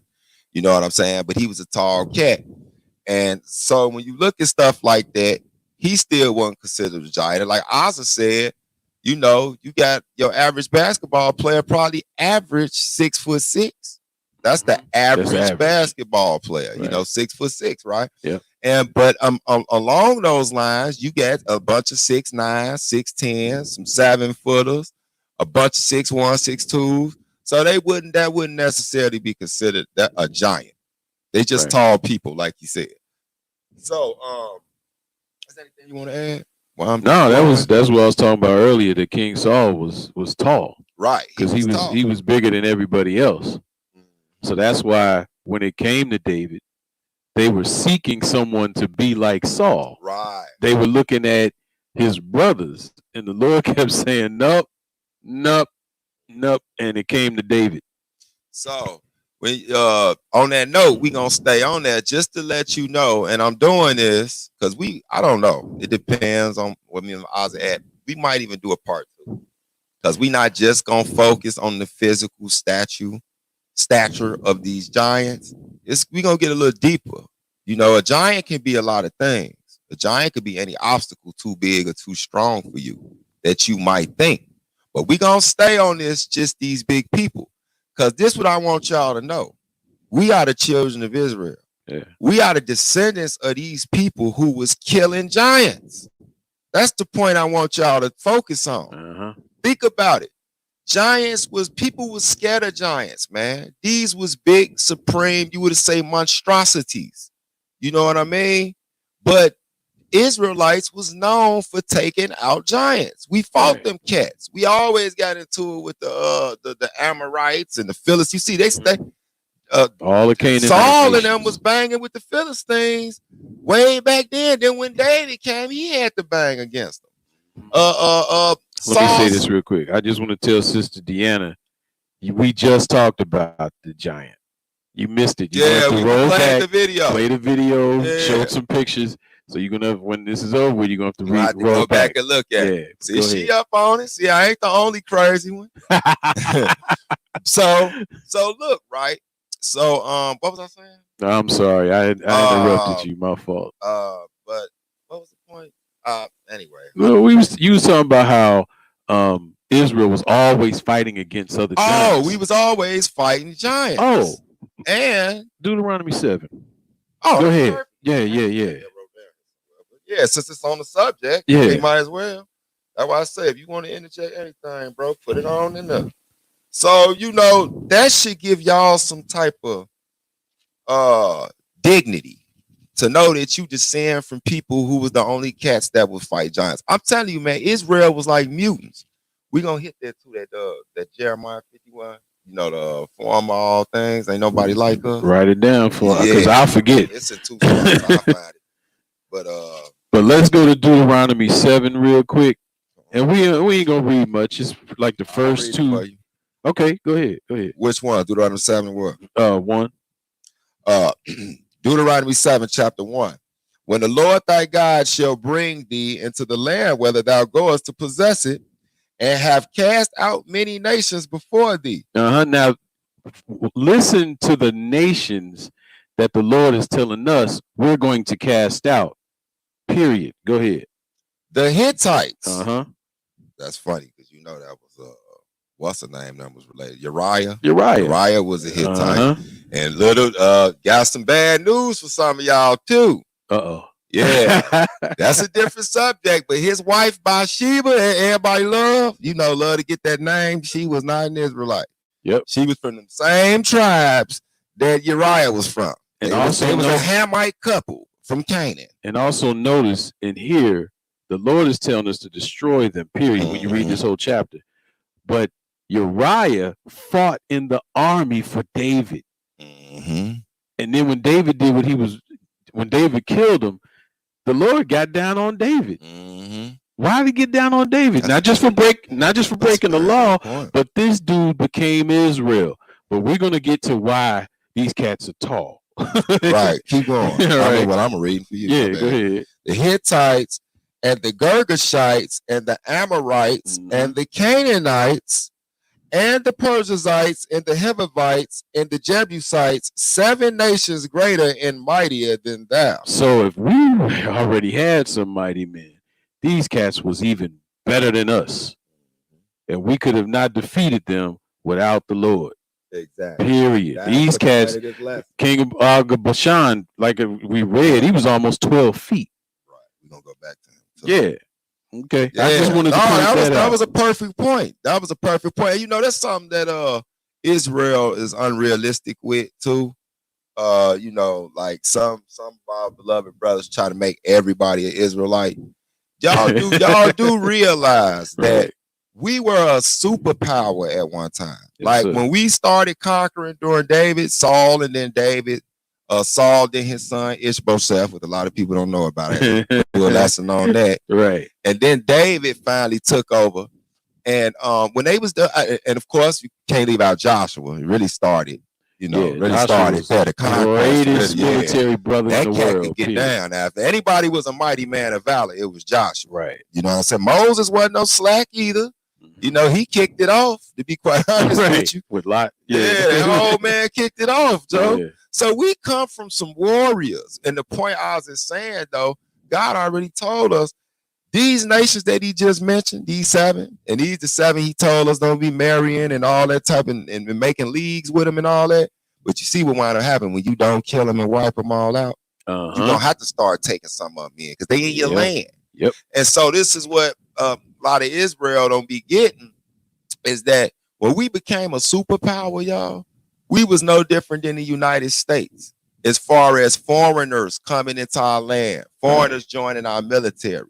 The whole thing was when you came into the land of Israel as a sojourner, as they was called, as a sojourner. We got sojourners amongst Israel now. Yep. You know what I'm saying? Some of them, we know they sojourners, and we don't have a problem with it. And some people, you making them Israelites, but they really sojourners, really under the spiritual Israel Act, but you don't want to say that. Right. So my thing is, we would have people that would join our military and all that type of stuff. The whole thing was, once you became a citizen of the nation of Israel, you had to abide by our Constitution. Right. Which ours was the laws, statutes, and commandments. The government of God. See what I'm saying? The government of God, the original government. You know what I mean? It's the reason that even in the United States, they make you swear on the Bible. We know they really don't believe in the Bible. But not only is it because it's a so-called Judeo-Christian society, it's because they think that, hey, that book has a lot of good ideas to it if you want to build a kingdom. You see what I'm saying? So where was the next place? What was we saying? No, I was just reading that these 7 nations and everyone that we're talking about was Canaanites. Right. So and there were 7 nations more mightier than greater us. So and mightier than think us. About it. Out of these nations is which produce giants, like literal giants come out of these tribes. I know one of them is called like the Rehabites or something like that, but they was a certain clan of the Canaanite tribes. I think of the Amorites. Matter of fact, that's where King Og come from Bashan. He was one of them, one of the Raites. I think that's how you say it. We're going to read that too next. But just to show that, statue and size had a lot to do with it. So we might have to do a part 2 because we're really dealing with the physical now. We're really dealing with the physical. Go to Amos. Let's see what the prophets say. Let's go to Amos, the 2nd chapter. You get that, beloved. Pick it up at verse 9. Amos 2 and 9. Because, y'all should really think about that, man. So when we got these obstacles out here where it just look like Israel just can't win. When we got the Most High with us, Joe, we can knock out a literal giant, a figurative giant. We under the foot of a giant 9. That's this nation. I woke up this morning, man, and a sister or something had tagged me in a video with the brother getting shot down, and it's 2 of them going around. It's the one with the brother jogging, and the 2 Gentiles kill him, and then it was the other one, the brother over, and I think he's in Indianapolis or something like that. Yeah, there's another one that got shot, and he was live on Facebook running from the police, no shirt on and stuff. And the police had their body cams on, and they tased the brother first, then they shot him down. And while they was standing over him, they didn't know his phone was recording. So you could hear the audio, and they say this blankety blank, this N-word is gonna hire him a closed casket. And they was laughing. Yeah, you just got yourself, excuse me, you just got yourself a closed casket. These the giants that we fight against in this world, whether it's financial, spirit, whatever. But the key of it is none of it mean nothing if you got the Most High with you. Because the Most High gonna deal with all that. I don't really even just get myself too vexed about it. You know what I mean? So go to the prophet Amos. You know what? Before that, let's go to Genesis 15. Okay, go ahead. Genesis 15. Let's go to Genesis 15, y'all. I just made you think of something. Yeah, we talked about it. Yeah. Just make sure. That's why me and my brother, this how we land back, man. Right. One lesson to turn into another lesson. Got to be careful with him. We'll wind up somewhere else. Be here 5 hours. Part 6. Right. All right. We're going to learn something. On the way learning what he just got finished talking about, what we're going to learn. Do me a favor. Start reading at verse 12. Genesis 15 and 12. Yep. And when the sun was going down, a deep sleep fell upon Abram. And lo, a horror of great darkness fell upon him. And he said unto Abram, know of thy surety thy seed shall be a stranger in the land that is not theirs, and shall serve them, and they shall afflict them 400 years. So for those that know, you can find my other lesson called 400 years times been up. We're going into something else, but I want to read all of this first, because there was something that the Lord said to Abram about the children of Israel once they come out of Egypt after 400 years of affliction. Keep reading. What verse is that? I started 14. Start at 14. Okay. And also that nation whom they shall serve will I judge, and afterwards shall they come out with great substance. Okay, keep reading. And thou shalt go to thy fathers in peace, and thou shalt be buried in a good old age. Now here's the verse that nobody ever really reads. They keep thinking that America is the 400 years, right? But as we know now, that has passed. We're in 2020 now. This is talking about then. What else did God say to Abram about once the children of Israel came out of Egypt? Verse 16. But in the 4th generation they shall come hither again. For the iniquity of the Amorites is not yet fulfilled. So in the 4th generation, remember, Abram is having this dream in the land of Canaan. He's not having it in Egypt. He's not having it in Iraq. He's in the land of Canaan. And the Lord tells him, the 4th generation, they shall come hither again. They coming back here where I'm giving you the dream. For the iniquity of the Amorites are not yet full. So he's saying that we're coming back. Well, we already have. We came back to the land of the Amorites to take them out. All right. In the 4th generation after we came out of Egypt. Now let's go to Amos 2. and see what the Lord. Hold up, we might well stay back there, and you done made something pop in my mind. You want to go to Numbers 21? No, stay in Genesis. Where you was at? Just bag up to chapter 14. Okay. Couple chapters over. And we do this. Now I probably be doing this all day because you just made me think of something. Hey, don't let it be me, you, Cash. Oh man, Ade, Eleazar, man, it's on and cracking. Mikey, man, yeah, Mikey. Even my boy Sean Stokes, yeah, it's crazy self. we'll be just chopping it up, slicing it in that book, Joe. You know, it's just fun. You said 14? Yeah, go to chapter 14 because it's back on the subject to show you something tripped out. Go ahead. Now, mind you, where am I reading that though? Start at chapter 14 and pick it up at let me see, verse 12. Verse 12. Okay, go ahead.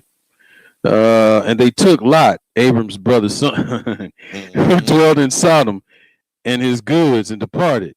And there came one that had escaped and told Abram the Hebrew, for he dwelt in the plain of Mamre, the Amorite.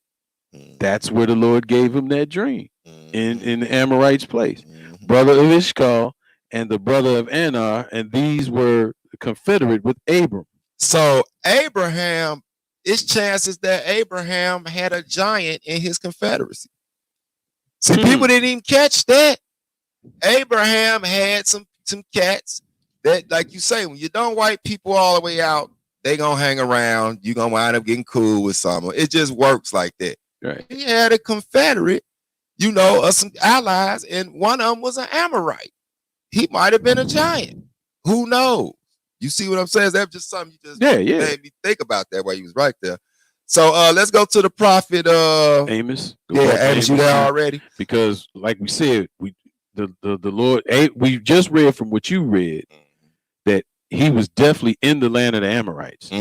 We know that he got the dream in the land of the Amorites, and the Lord said he gonna send Israel back 4 generations after they come out of Egypt. That's a good point. And now, what is the Lord gonna say about what right about that? Yeah, Amos 2 verse 9. Yeah, pick it up to verse 9. Yet destroyed I the Amorite before them, whose weight was like the height of the cedars, and he was strong as the oaks. Now, if y'all don't believe the Lord, he was tall and strong. Y'all don't believe the Lord telling you, look, the Amorite, these some big people. The Amorite was a tall cat. He compared him to a cedar tree. Go type in a cedar tree. Them some huge things. You know what I'm saying? So that's what they would have looked like to us. Maybe we're going to get that up too. Yeah. Write it down. Right. And so the Lord lets you know the height of some of these cats is like a cedar tree. And we don't know if there's a little, addition to that. But the point is that's what they looked like. They was big. You know what I mean? And but what was the key part? Read it again. How did we defeat them though? Yet destroyed I the Amorites before them, whose height was like the height of the cedars, and he was as strong as the oaks. Yet I destroyed his fruit from above and his roots from beneath. Read verse 10. I also brought you up from the land of Egypt and led you 40 years in the wilderness to possess the land of the Amorites. See what I'm saying? So, it had the land back off. Right. Like, that kind of came perfect too. Praise I the would, Lord. Praise the Most High. And so as we see, it's all possible because the Lord gave us the power to do what we did. We didn't really do it. We was just the vessels. He did it. You know what I'm saying? Because, man, Israel, we some tough cats, but we could be scary, too. We going to show you that, too, Joe. Like, God will tell cat, man, to go down there and deal with them. Them cats down there looking a little too big, a little too aggressive. We be like, man, I don't know about that. Numbers 13. Yeah, go ahead. Yeah. Man, you crazy, Joe. Look. So praise the Lord. So there you go. You start at like 29, 28 or something like that. It's going straight into it. There you go. So this perfect time. I knew I liked you for a reason. Ain't that something? It's not just because I make good greens, man. Oh, yeah, them greens off the chain, though. All right. But y'all got to taste his greens, though. He Amen. put lamb in them. Not smoked turkey. He put the lamb in them, and like the bone, the flavor from the bone get up in the greens, and it just be disrespectful. and I'm gonna say this, and then we're gonna get back into it. It also preserves the greens longer. Yeah, I made a pot, gave it to this dude. Had it for about 2.5 weeks. Ain't get 1 inch of stink. And I'm sitting up there like, dude, you still got these greens? I'm like, they still good. And I'm eating them every day. Had a big old pot of them. So what do we say? Numbers 13. Yeah,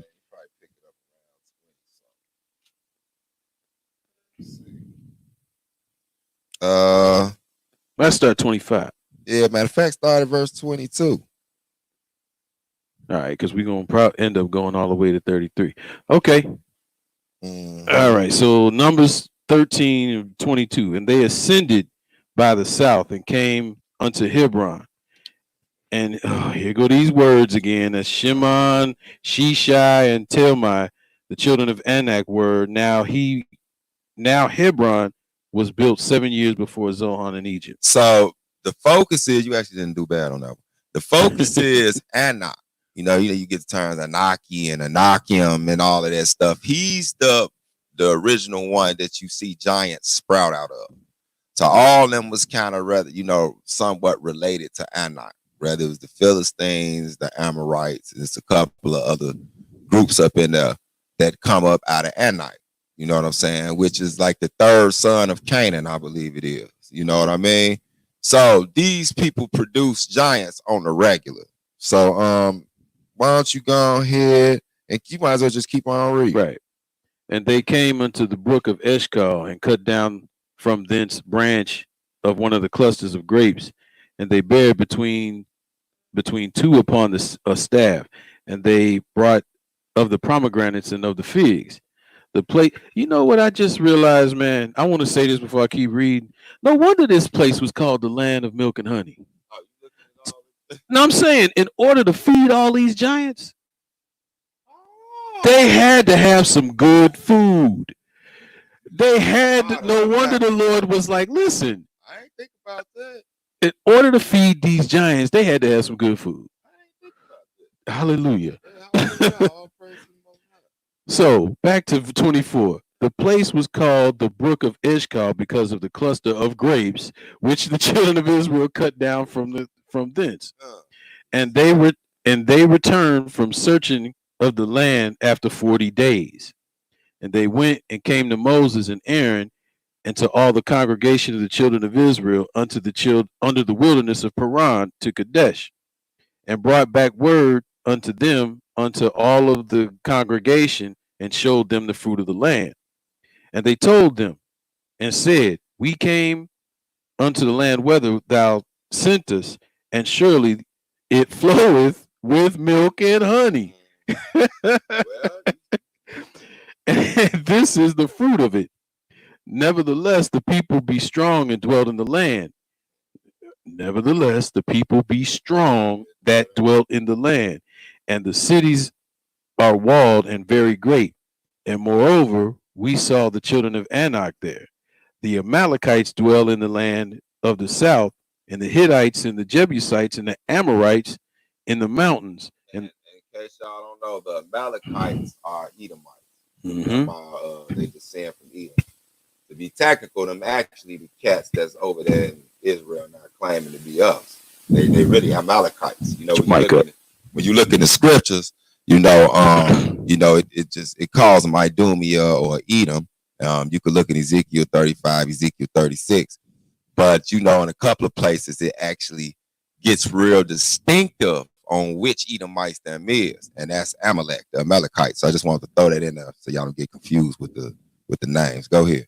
And the Canaanites dwell by the sea and by the coast of Jordan. And Caleb stilled the people before Moses and said, let us go up once and possess it, for we are well able to overcome it. But the men that went up with him said, we be not able to go up against the people, for they are stronger than we. And they brought up an evil report of the land which they searched unto the children of Israel, saying, the land through which we have gone to search it is the land that eateth up the inhabitants thereof. And all the people that we saw in it are men of great stature. Mm-hmm. And there were giants, the sons of Enoch, which cometh of the giants, and were, when we were in our own sight, as grasshoppers, and so we were in their sight. So as you can see, this made it quite clear that this is not symbolic. They was of great stature, meaning they was tall, they was big dudes, and we felt like grasshoppers. We looked like little grasshoppers compared to some of these cats. And it lets you know, and again, it pointed out that, you know, the original derivative of them is Enoch. That's the father, Enoch. You know what I'm saying? That's where you get the terms Enochium and things of that nature. And so we might as well stay on this path, and let's go on, stay in the law. Is there anything you want to add to that? You want to point out to what you read? No, I was just, that was a good point. With the land of milk and honey, man, feed all them giants, and then it came right up. Yeah, it came. It literally said it. It all basically said what you said. But go to Deuteronomy, the 3rd chapter. Let's go to Deuteronomy chapter 3. So we're gonna keep looking at this. So man, y'all should feel good to know that you derived from cats who banged against giants, yo. Banged against giants. Yeah. You be seeing it right now, and you know, don't get no crazy ideas, because we under a yoke of iron. You know what I'm saying? We under a yoke of iron, y'all. Right. We may say that now. You know, you got some Hebrewz that jump out the window. You know, and we did it to ourselves. That's why we over here. You know, don't get it twisted. Understand, the Lord was truly with us. He was truly with us. He was with us back then. We couldn't lose. Look, it wouldn't be none of this. Right. Jake's out here getting shot down by the police constantly. And you know, they say, I remember they used to say during slavery that one healthy Jake or one healthy Negro, they used to say he could take out 4 or 5 slave catchers by himself. That's why they used to have to get them certain breeds of dogs just to hunt these brothers. Yeah, to smell them out and hunt these brothers down. You know, they say that's why they breeded cane corsos, because the little bloodhounds wasn't getting no more, man, because them slaves would snap some of them dogs' necks. You got to think these cats was out here in the hot, scorching southern sun picking for hours. I wouldn't be surprised if one of our women couldn't scrape a couple of their dudes. Right, because cane corsos got good noses too. Cane corsos got great noses, but they huge like bears. You seen them big old dogs? Yeah, so ain't no getting with a mastiff off. Somehow. Yeah, I believe it was a mastiff, because you can kind of see the features. That's why they so big. Because the Roman army used mastiffs. Yeah. So, but they used them on Jakes, on us, and they got to be for a reason. You know, the Lord gave us some nice genetics. Oh, I'm glad I just thought of that too, because I'm making sure you told me to put that in there too. So let's go to where did I say go? Deuteronomy 3. Deuteronomy chapter 3. And we're going to take a look at this real quick. What's the time mark? We still got about a half an hour. Shoot, okay. we go another hour, really. No, look at you just trying to pull it. Hey, 11:30 is what I'm cutting off at quarantine time. I'm going to have to stop by the crib too, though. Okay. Okay, Deuteronomy, the 3rd chapter, and let me see, Deuteronomy 3, and we could pick it up. Deuteronomy 3.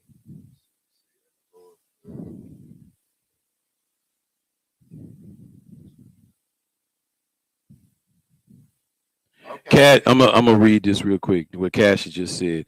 It's U.S. generals that say that the Negro is the fiercest warriors they ever fought with. Them Gullah Wars was happening. Well, I mean, hey, we seeing evidence of this, so I can definitely believe it. So go to so we had Deuteronomy chapter 3. Pick it up at you might as well start from verse 1. Deuteronomy 3:1. Then turned and went up away to Bashan, and Og, the king of Bashan, came out against us, and all his people to battle Edrei. And the Lord said unto me, fear him not, for I will deliver him and all his people and his land into thine hand, and thou shalt do unto him as thou didst to Sihon, king of the Amorites, which dwelled in Heshbon. Keep reading. Keep going. So the Lord our God delivered unto our hands Og also, the king of Bashan, and all of his people, and smote him until there was none left unto him remaining.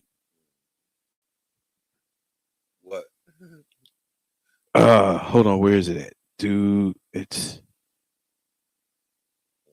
I just want to show something about Bashan later. Cool. Yeah, all right. Go straight into it after that. And we smote him, and none was left unto him remaining. And we took all the cities that time there was not a city which we took not from them. 80 cities in all the region of Argbog, the kingdom of Og and Bashan. All these cities were fenced with high walls, gates, bars, besides unwalled towns of great many. This would explain why the walls of Jericho were so tall and big and strong. This would explain why those because if these giants, walls of Jericho, right. But if those walls were that strong, because these giants built these walls. Let's keep reading.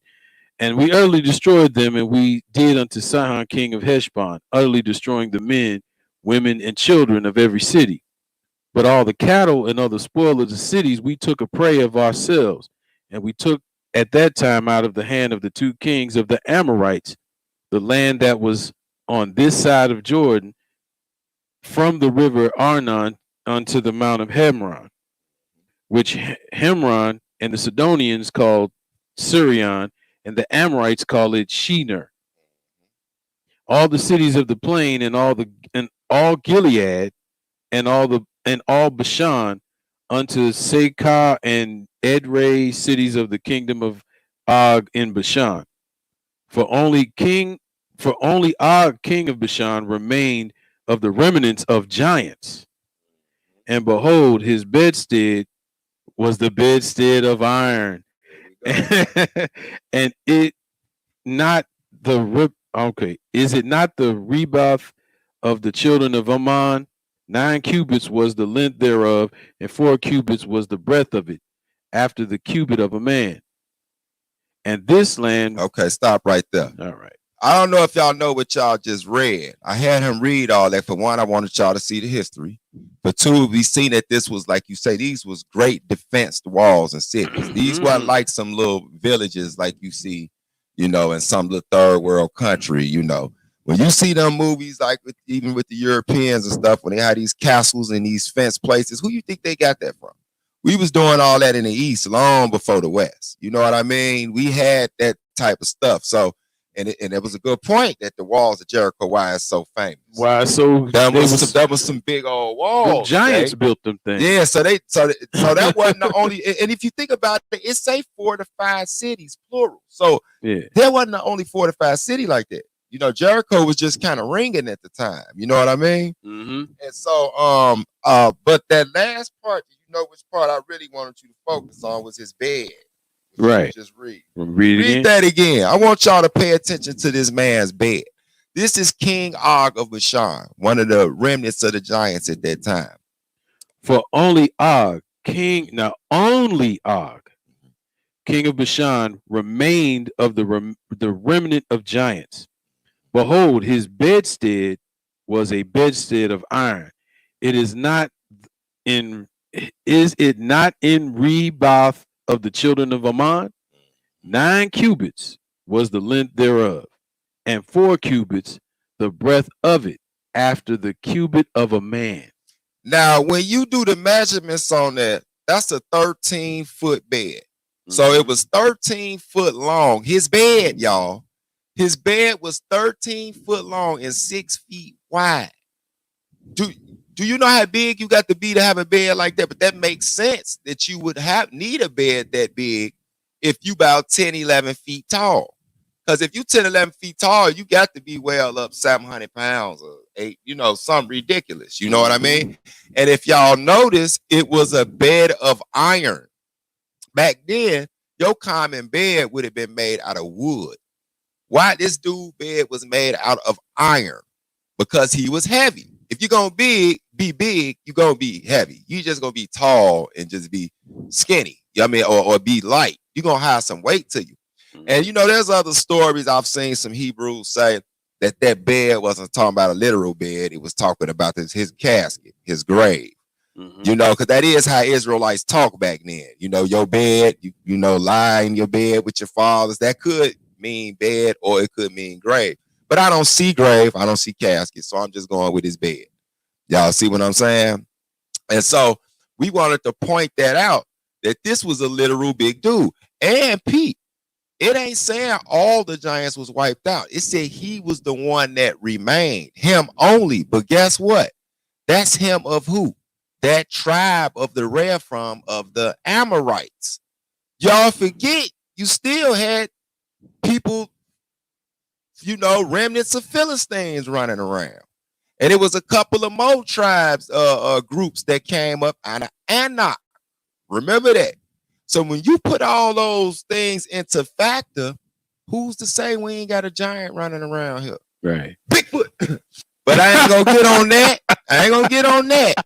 But who's to say you ain't got a race of giants running around, trying to stay away from us off in the woods somewhere, stanky, you know what I'm saying? Right. Just don't want to be bothered with us. Because, hell, you see it didn't turn out too good for them. No, it did. We wound up wiping them into extinction. You would think it would have been the other way around. But see, that started because the giant killers, our ancestors, were still with the God of Israel. Had our ancestors not been with the God of Israel, them giants would probably be devoured this earth by now. We probably all be slaves to the giants. Ain't no telling. You see what I'm saying? But it didn't work that way, because the God promised Abraham some things, and his seed was gonna have to get that land over there. And it just so happened that the land that he promised us, milk and honey, just got the hardest, tax to get. We got a land full of monstrosities, man, running around up in there. But that's how God worked, though, because he making a point. When I'm with you, Joe, you don't be scared of nothing. Don't do none of that. We not worried about that. So you got. Let's go to Deuteronomy 32. I knew you was finna say something. That's why I finna just ask you. You got somewhere you want to go to? Let's all remember, those that understand this book. I forgot which two tribes decided not to cross the Jordan. Was that Ephraim? Gad and Manasseh. And remember, it also says. Anybody remember what two tribes it was? Y'all go ahead and put it in the thing. Right. But those two tribes decided not to go over Jordan because they said this land is great, and they wanted to stay there, not go on the other side of Jordan.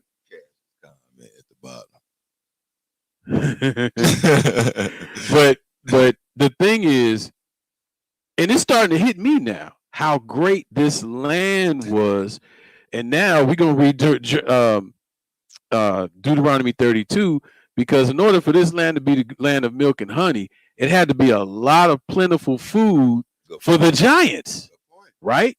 So let's see what the Lord said in chapter 32, Deuteronomy. Food feed bigger people, right? Right, but check out the food though. Verse 9. Where you at? Start at verse 9. 32 and 9? Yep. All right. It say, for the Lord portion is his people. Jacob is the lot of his inheritance. Keep reading. He found him in the desert land, in a waste howling wilderness. He led him about. He instructed him. He kept him as the apple of his eye. That's a strong word. Yeah. As an eagle stirreth up her nest, fluttereth over her young, spreadeth abroad her wings, taketh them, beareth them on her wings. Lord, proud of us. Go ahead. So the Lord alone did lead him, and there was no strange God with him. So we had, this is when we were keeping the commandments, right? We was right. Let's see what he gave us. Keep reading. He made him to ride on the high places of the earth, and he might eat the increase of the field. That's the land of milk and honey. Fields. Yeah. Keep reading. He made him to suck honey out of the rock and oil out of the flinty rock. He giving us the best to eat that these giants was eating. Yeah. Keep reading. That's how they got so big, all that eating. You know how your cousin them is when they go down to Mississippi for the summer. They come back like, boy, what you been eating? Verse Right. 14. Here's the verse 14 is the kicker. Go ahead and read. Okay. Butter of kine Uh-huh. and milk of sheep with fat of lambs and rams of the breed of Bashan. Bashan, the land of Bashan, Og, his Man. people, all of he gave us the best of what these people had, but they, he wanted us to kill them all because they was abominable and all of that, but he was giving us the best of the world in that land. Point. That's keep reading, just finish it up. Point. With the fat of kidneys of wheat, and thou didst drink pure blood of the grape. Man, he gave us the giants' land. That's beautiful. He gave us the giants' land, and we took advantage of it. And now we're over here in someone else's land. The thing. He didn't just give us their land. He gave us the best of their land. Like their land was plentiful. You know what I mean? So we didn't need for nothing. That was nasty. He got Brother James got it. He said it was Reuben, Gad, and half of Manasseh had placed east on the Jordan. Right. And in the story, they were like, look, we're going to keep this part of the land, which was the land of Bashan. Right. Now, some of them, the warriors still had to go with the rest of them to help them get the rest of the land. But they kept the best part, which was the land of Bashan. And it's like it said in verse 14, the rams of the breed of Bashan. That means he had the best. He had to have the best. Bashan ram. That sounds tasty. Could you imagine Joe throwing one of them on the grill? Man, what y'all doing over there, Ock? Man, we got some of these Bashan rams on here, Joe. Right. What? Bashan goat? Probably off the chain. Man, think when we go back, they probably gonna still be there. Lord say he gonna play, dude. He said you gonna be able to eat her off a tree. I'm paraphrasing. Yeah, dude. Say you got a cold. This for the people that want to be flesh and be flesh and blood. Say you go over there, man, and you got a cold. You can hide COVID, and you can go over there. And same thing. You could go because we some idiots. You know what I'm saying? You could go over in the land. You would be able to go over in the land, just pull a leaf off, Jack, and 100% health. Right. Just like that. So, he definitely gonna revive all that type of stuff, man. Our kingdom, look, you would be a fool to not want to be in our kingdom. Man. I don't care if you of another nation and y'all got the upper hand right now. Y'all got a lot. But I'm telling you, you would give all this up, this little kingdom y'all get, to be in our kingdom, under our King Christ. Yeah. You know what I'm saying? You would definitely give all. This ain't nothing. You know what I mean? And when we rule, we ain't gonna be, we ain't gonna be savages out here like that. No. You know what I'm saying? We gonna do it how it was supposed to originally do. Now that don't mean some of y'all ain't gonna get dealt with, because God, he already got it in for some people. So this time for everybody to straighten up, not just Israel, but it started at the house of God. Yep. So Israelites, we got to be more careful. You know what I mean? Mm-hmm. So let's go to First Chronicles. Let's go to First Chronicles, because something else just kind of popped in my mind when you was reading that. You said First Chronicles. Yeah, let me make sure I'm in the right place. Yeah, we do this part 2. Brother Cassius, you're gonna have to come with us, man. All right. And part 2 will not be done next week. I have a special treat for next week. It'll probably be 2 weeks from now. But next week is a special treat. And I'm not going to say what it is or who it is. You said First Chronicles. All right. Let me see some of these comments real quick. Yeah, check out some of the comments. Let me see.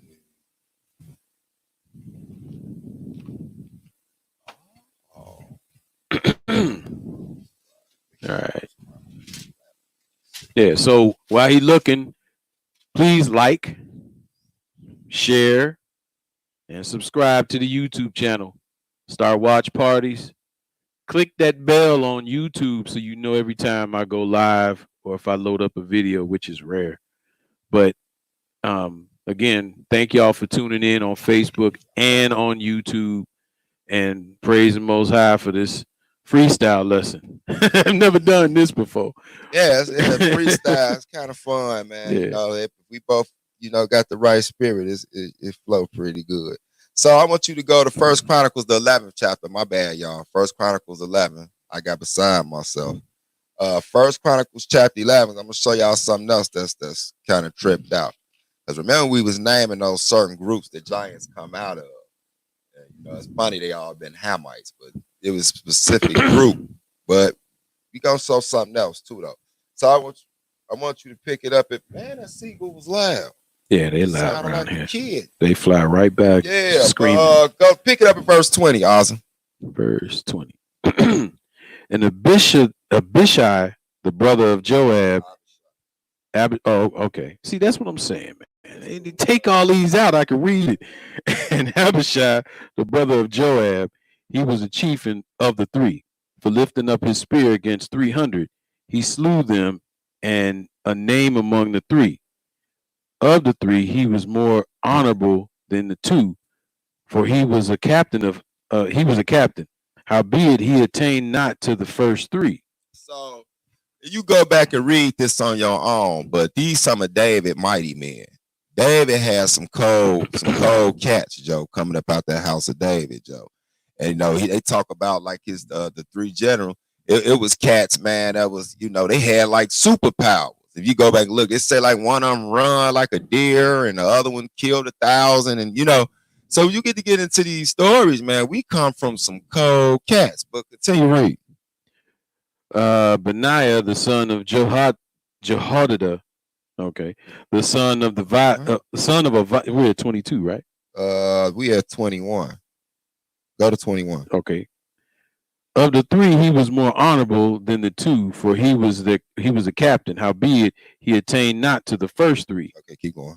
Benaiah, the son of Jehoiada, snap Hebrew. Go ahead. of a violent man of Keziel, who had done many acts, he slew 2 lion-like men of Moab. Also, he went down and slew a lion in the pit of the snowy day. So these is the characteristics and attributes of these warriors, these valiant men, Joe. These are people. They say that this cat, Abishai, verse 22, say Benaiah, rather, the son of Jehoiada, the son of a valiant man of Kabziel, who had done many acts. He slew 2 lion-like men of Moab, so 2 Moabites that was like lions. So if it say lion-like, it don't mean that they was running around with a lion head. You know what I'm saying? These were some ferocious dudes. These were some terrible dudes. This ain't Egypt. Right. Man's body, lion exactly, head. This ain't Egypt. So not only did he slay 2 lion-like warriors of Moab, but it say, also, he went down and slew a lion in a pit in a snowy day. So he's not only did he kill the 2 coldest warriors in Moab, he went down there and killed the literal lion. What type of cats you got running around here like that now? You know what I'm saying? But we come from these people. Keep reading, bro. And he slew an Egyptian, a man of great stature, 5 cubits high, and in the Egyptian's hand was a spear like a weaver's beam. Wait a minute. Now, did you catch that? The weaver's beam again. Keep on going. And he went down unto him with the staff and plucked the spear out of the Egyptian's hand and slew him with his own spear. Now, I don't remember exactly what 5 cubits was, but what was the 6 cubits was 7'7", right? Was it 9'9"? That was 9'9". So if he was 5 cubics, this Jake was not Jake, forgive me. Yeah, this cat was 8 feet tall. But guess what, y'all? He was an Egyptian. So you had Mizraimites that produced giants also. How you get an Egyptian giant? Y'all didn't even catch that. They all from Ham. That's the one thing. And it would make sense. Why Anak the only one that come up out of Canaan that can produce giants? Somewhere down the line, that genetic thing is going to slip up somewhere. So it happened again with an Egyptian. You see what I'm saying? So this cat was a giant and he was big. But read that again, verse 23, so they hear clear. And he slew an Egyptian, a man of great stature, 5 cubits high, and in the Egyptian's hand was a spear like a weaver's beam. And he went down to him with the staff and plucked the spear out of the Egyptian's hand and slew him with his own spear. This Jake Hill, this Hebrew was a beast, Joe. That is a warrior. You running up over a cat that's probably over 8 feet tall with a big old, you had a loss. This cat, but you gotta think this cat been killing lions and stuff. He ain't worried about no tall dude. No. You know what I'm saying? Keep going. You might as well finish it off. Read that next one too. 24. These things did Benaniah, the son of Jehoiada, and had the name among the 3 mighties. Mm-hmm. Behold, he was an honorable among the 30, but attained not the first 3, and David set him over his guard. And so yeah, we can stop right there. So I just wanted to show you, we all know about David and Goliath's story. I mean, everybody know it, but I want to put just focus on other Israelites that put in work with these giants. You know what I'm saying? Yeah. David is known as we the all giant know about slayer. David and Goliath. And y'all ever peep too? He split his head with a rock. Think about it, with a slingshot, with a rock. Boy, that rock is Christ. Oh, I ain't gonna get too deep like that. Ooh, think about it. That stone that's gonna tear down that rock is Christ. I ain't gonna lie. I actually got that from one of them Hebrews, one of the brothers. Man, I can't think his name. He did a lesson about that. He from LG. Okay. He got deeper than that thing. This was about 5-6 years ago, and it blew, man. I can't remember the brother's name. Forgive me, Ark, if you watching, but if I do remember who it is, I'm definitely gonna plug you because we need to go find that lesson because he definitely got. Yeah, that's a good one. That rock was Christ coming out of David's. Thanks, James Cooper. That was James. He got the measurement. It actually comes out to be 7.5 feet tall. So that's how tall. What up, James? Okay, I know. Yeah, 7.5 feet tall. So yeah, that was good. Yeah, that was a bad brother. Sis. That just David wasn't the only beast. David hung out with killers, if you want to say it like that. But here's the key: these weren't common thugs. These was men of the Lord. People forget about this. These warriors was men of the Lord, man. If the Lord said go kill them cats was they like, didn't hesitate. Like I love Joshua, Joe. He didn't even question. He didn't blink an eye. God say go get him, Joe. Joshua was gone, Joe. And his homie Caleb was always right there with him. Look, I gotta stop talking so much because this Jay gonna keep. Then when he do it, I find something else. We would be here until, to the next new moon. I ain't gonna break it. I mean, you can if you want to. I just wanted to read where do that. Where at the end of Joshua days, where he told us, let me see where is it at? It's Joshua 23. Joshua 23. Yeah. Because out of all of this that we were doing in the land against all these giants, the Lord was with us. And if the Lord is with us, there ain't nothing we cannot do. It can be against us. So Joshua, like he said, in my opinion, was the greatest military person in the world, period. All right. Because he did everything in righteousness for the Lord. Because it's modern armies. I don't know if they still say it, but I knew back in the 90s, it was one of the military branches. It was one of the military branches back in the 90s. I don't know if it still do that, but you know how they study ancient militaries like Shaka Zulu and all that. Mm-hmm. But the first one they had as military strategist in history is Joshua. They actually got so they do recognize him as being a real person, and they look at his conquest as basically the greatest military conquest in ancient history. So yeah, just wanted to point that out. But what you want me to go, Joshua the 20? It started 20 at Joshua 23 and verse 1. Joshua 23. We're probably gonna end it with this, and then we'll schedule a date to do part 2. All right. Yeah. I might have to read one more though. One more? Yeah, I might have to read we one can more. Do that. Joshua 23 and what? Verse 1. Joshua 23 and 1. And it came to pass a long time after that the Lord had given rest unto Israel from all their enemies round about, that Joshua waxed old and stricken in age. So the Lord's giving the nation of Israel through Joshua rest, because they've been going throughout the land smashing everything and everybody. Matter of fact, at the walls of Jericho, plug. Remember Rahab even said, man, we didn't heard about what y'all been doing around, and all our men got faint. Yeah. So if they had some giants, them giants probably was like, man, the house got loose. They booted. Yeah. You know what I'm saying? When we came, pull it up, man. They can't hear you. When we came, them cats got scared. Like they say, all the men of the city, yeah, they bowels got loose. Go ahead, finish reading. Verse 2. Yeah. And Joshua called for all Israel and for their elders and for their heads and for their judges and for their officers, and said unto them, I am old and stricken in age, and ye have seen all that the Lord your God have done unto all these nations because of you. So he's telling them straight out, the only reason why you guys were able to take all these people out was because of the Lord. You were giant killers. The only reason that you can kill these giants that are stronger and mightier than you is because of the Lord. Skip down to verse 7.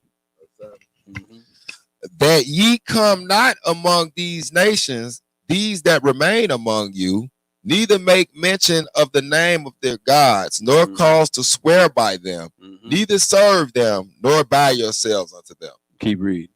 Hey, if I could go ahead. Something down on what we just read.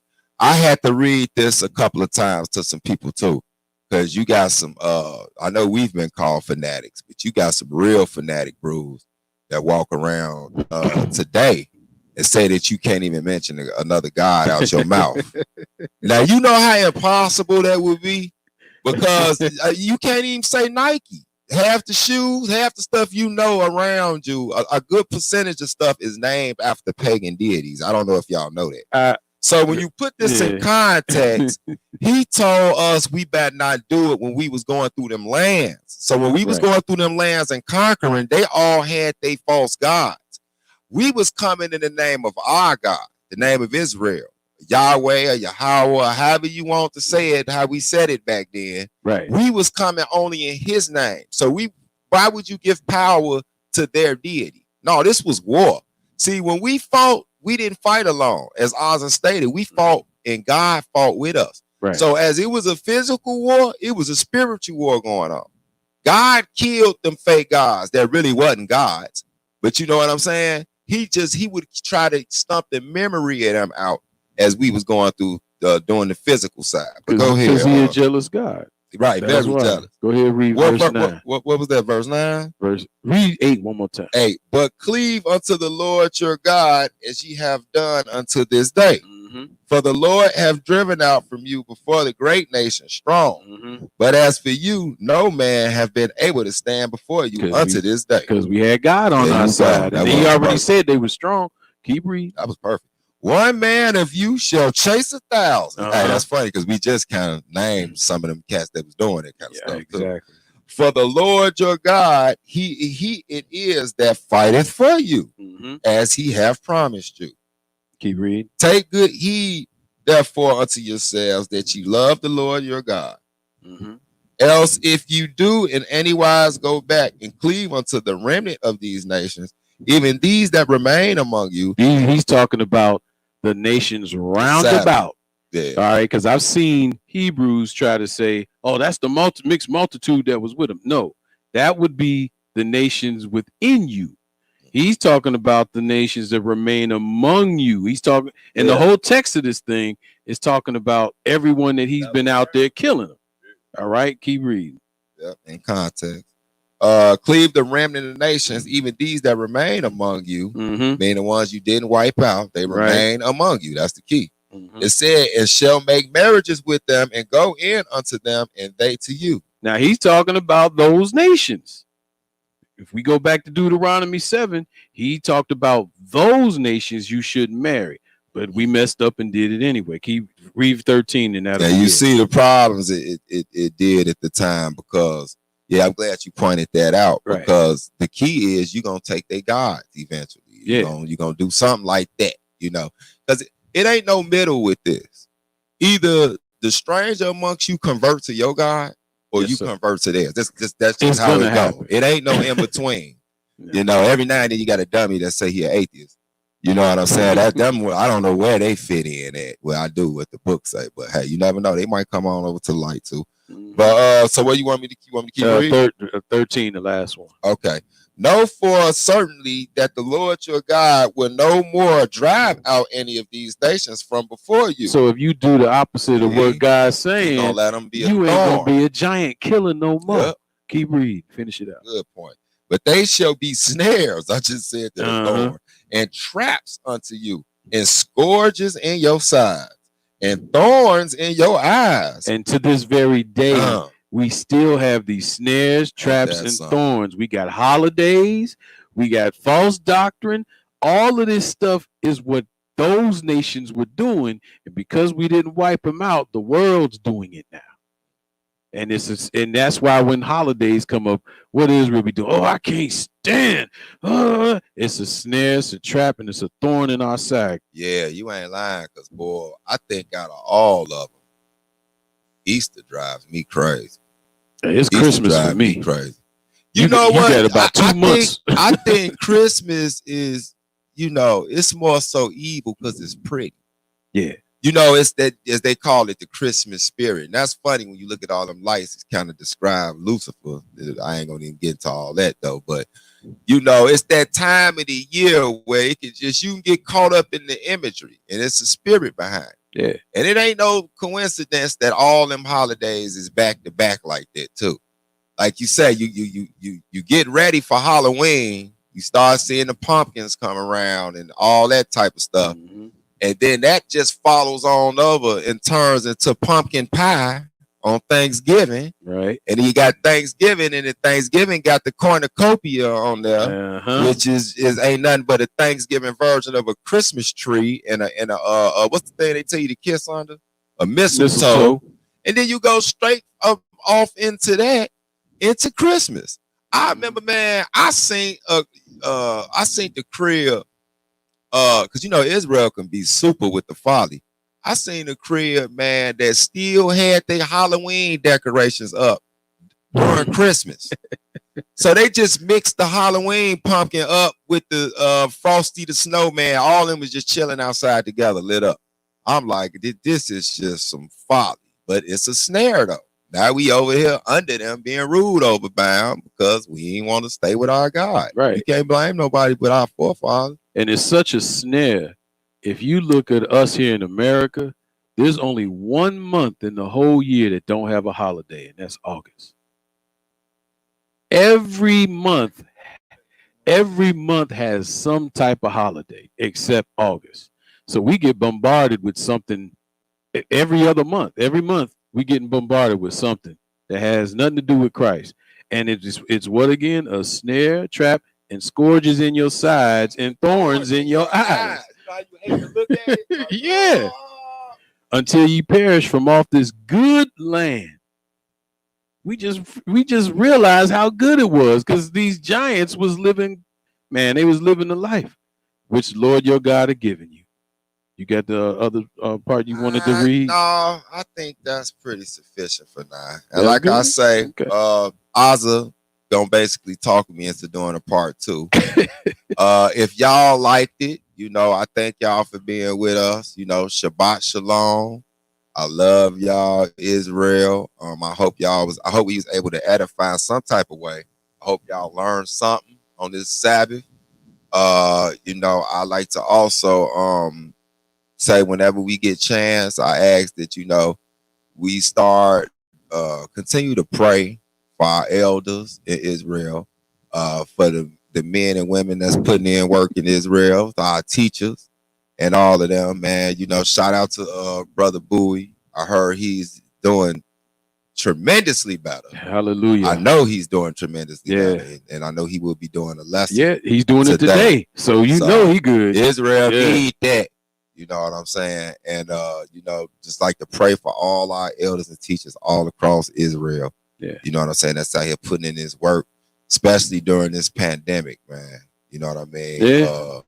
You know, just show that to hide no fear and still be out here putting out that word of God. I just think that's a beautiful thing. Look what Sean said. Hold on, let me highlight him. Yeah, he said that's where the saying living large came from. Them cats was large. They had the best of everything. Then the Lord took it away again. So they were literally living large. That's a good one, Sean. Okay. Yeah, Shayna Kelly said do a part 2. Did you check it out all the way, Shayna? Yeah, you gotta. Yeah, you gotta. We're gonna do a part 2, but like I said, it's not going to be next week.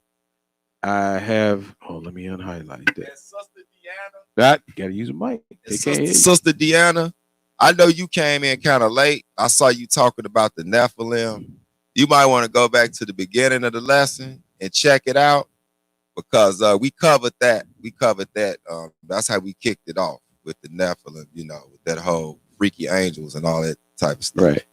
And, Book of Enoch. But understand that the Enoch Nephilim, first of all, it's not in the Bible. That's what the Catholic Church came up with. That's what they called what they thought were hybrids. They called them Nephilim. Yeah, it's just a Hebrew word, if I ain't mistaken. But it's a Hebrew word? I believe so. Okay. It's Hebrew or Latin, one of the two, I forget. But it's still something but that the point is the concept behind it was freaky angels and humans. Yeah, you're absolutely right. So you don't see that in them. We made that clear in Genesis, the 6th chapter. So I hope y'all enjoyed it, man. I see we got 200 people watching. That's down on both sides, 94 on one, 103 on the other. You know what I'm saying? I say, grace and peace, shalom, shalom, and I hope y'all been edified. Of course, because we come from them giant killers. So know that y'all come from them giant killers. Man, I didn't read the former all things. Battle axe, break the nation. We'll get that next one. All right, we'll do that part 2. Yeah. But so I'm talking about Walls of Jericho. Y'all come to my group, man, on Facebook, Walls of Jericho. That's my Facebook group. We don't care. The only real rule we got in there is no disrespecting of the Messiah, the Mashiach.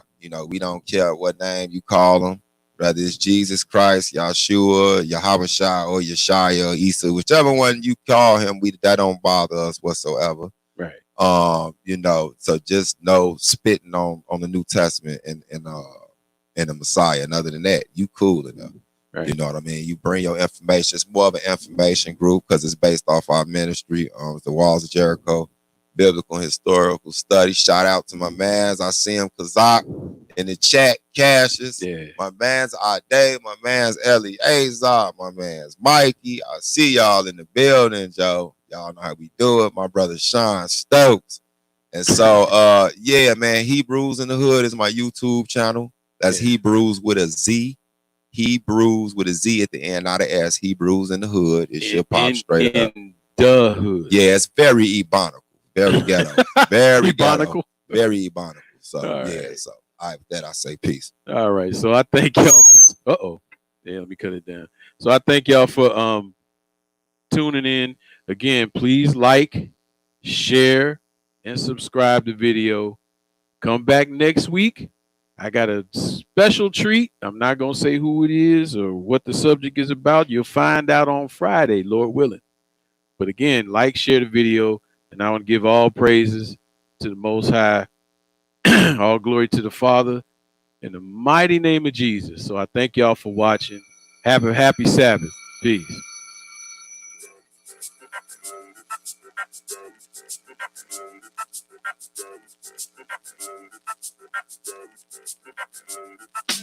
Wake up! Wake up, wake up, wake up! Up you wake, up you wake, up you wake, up you wake!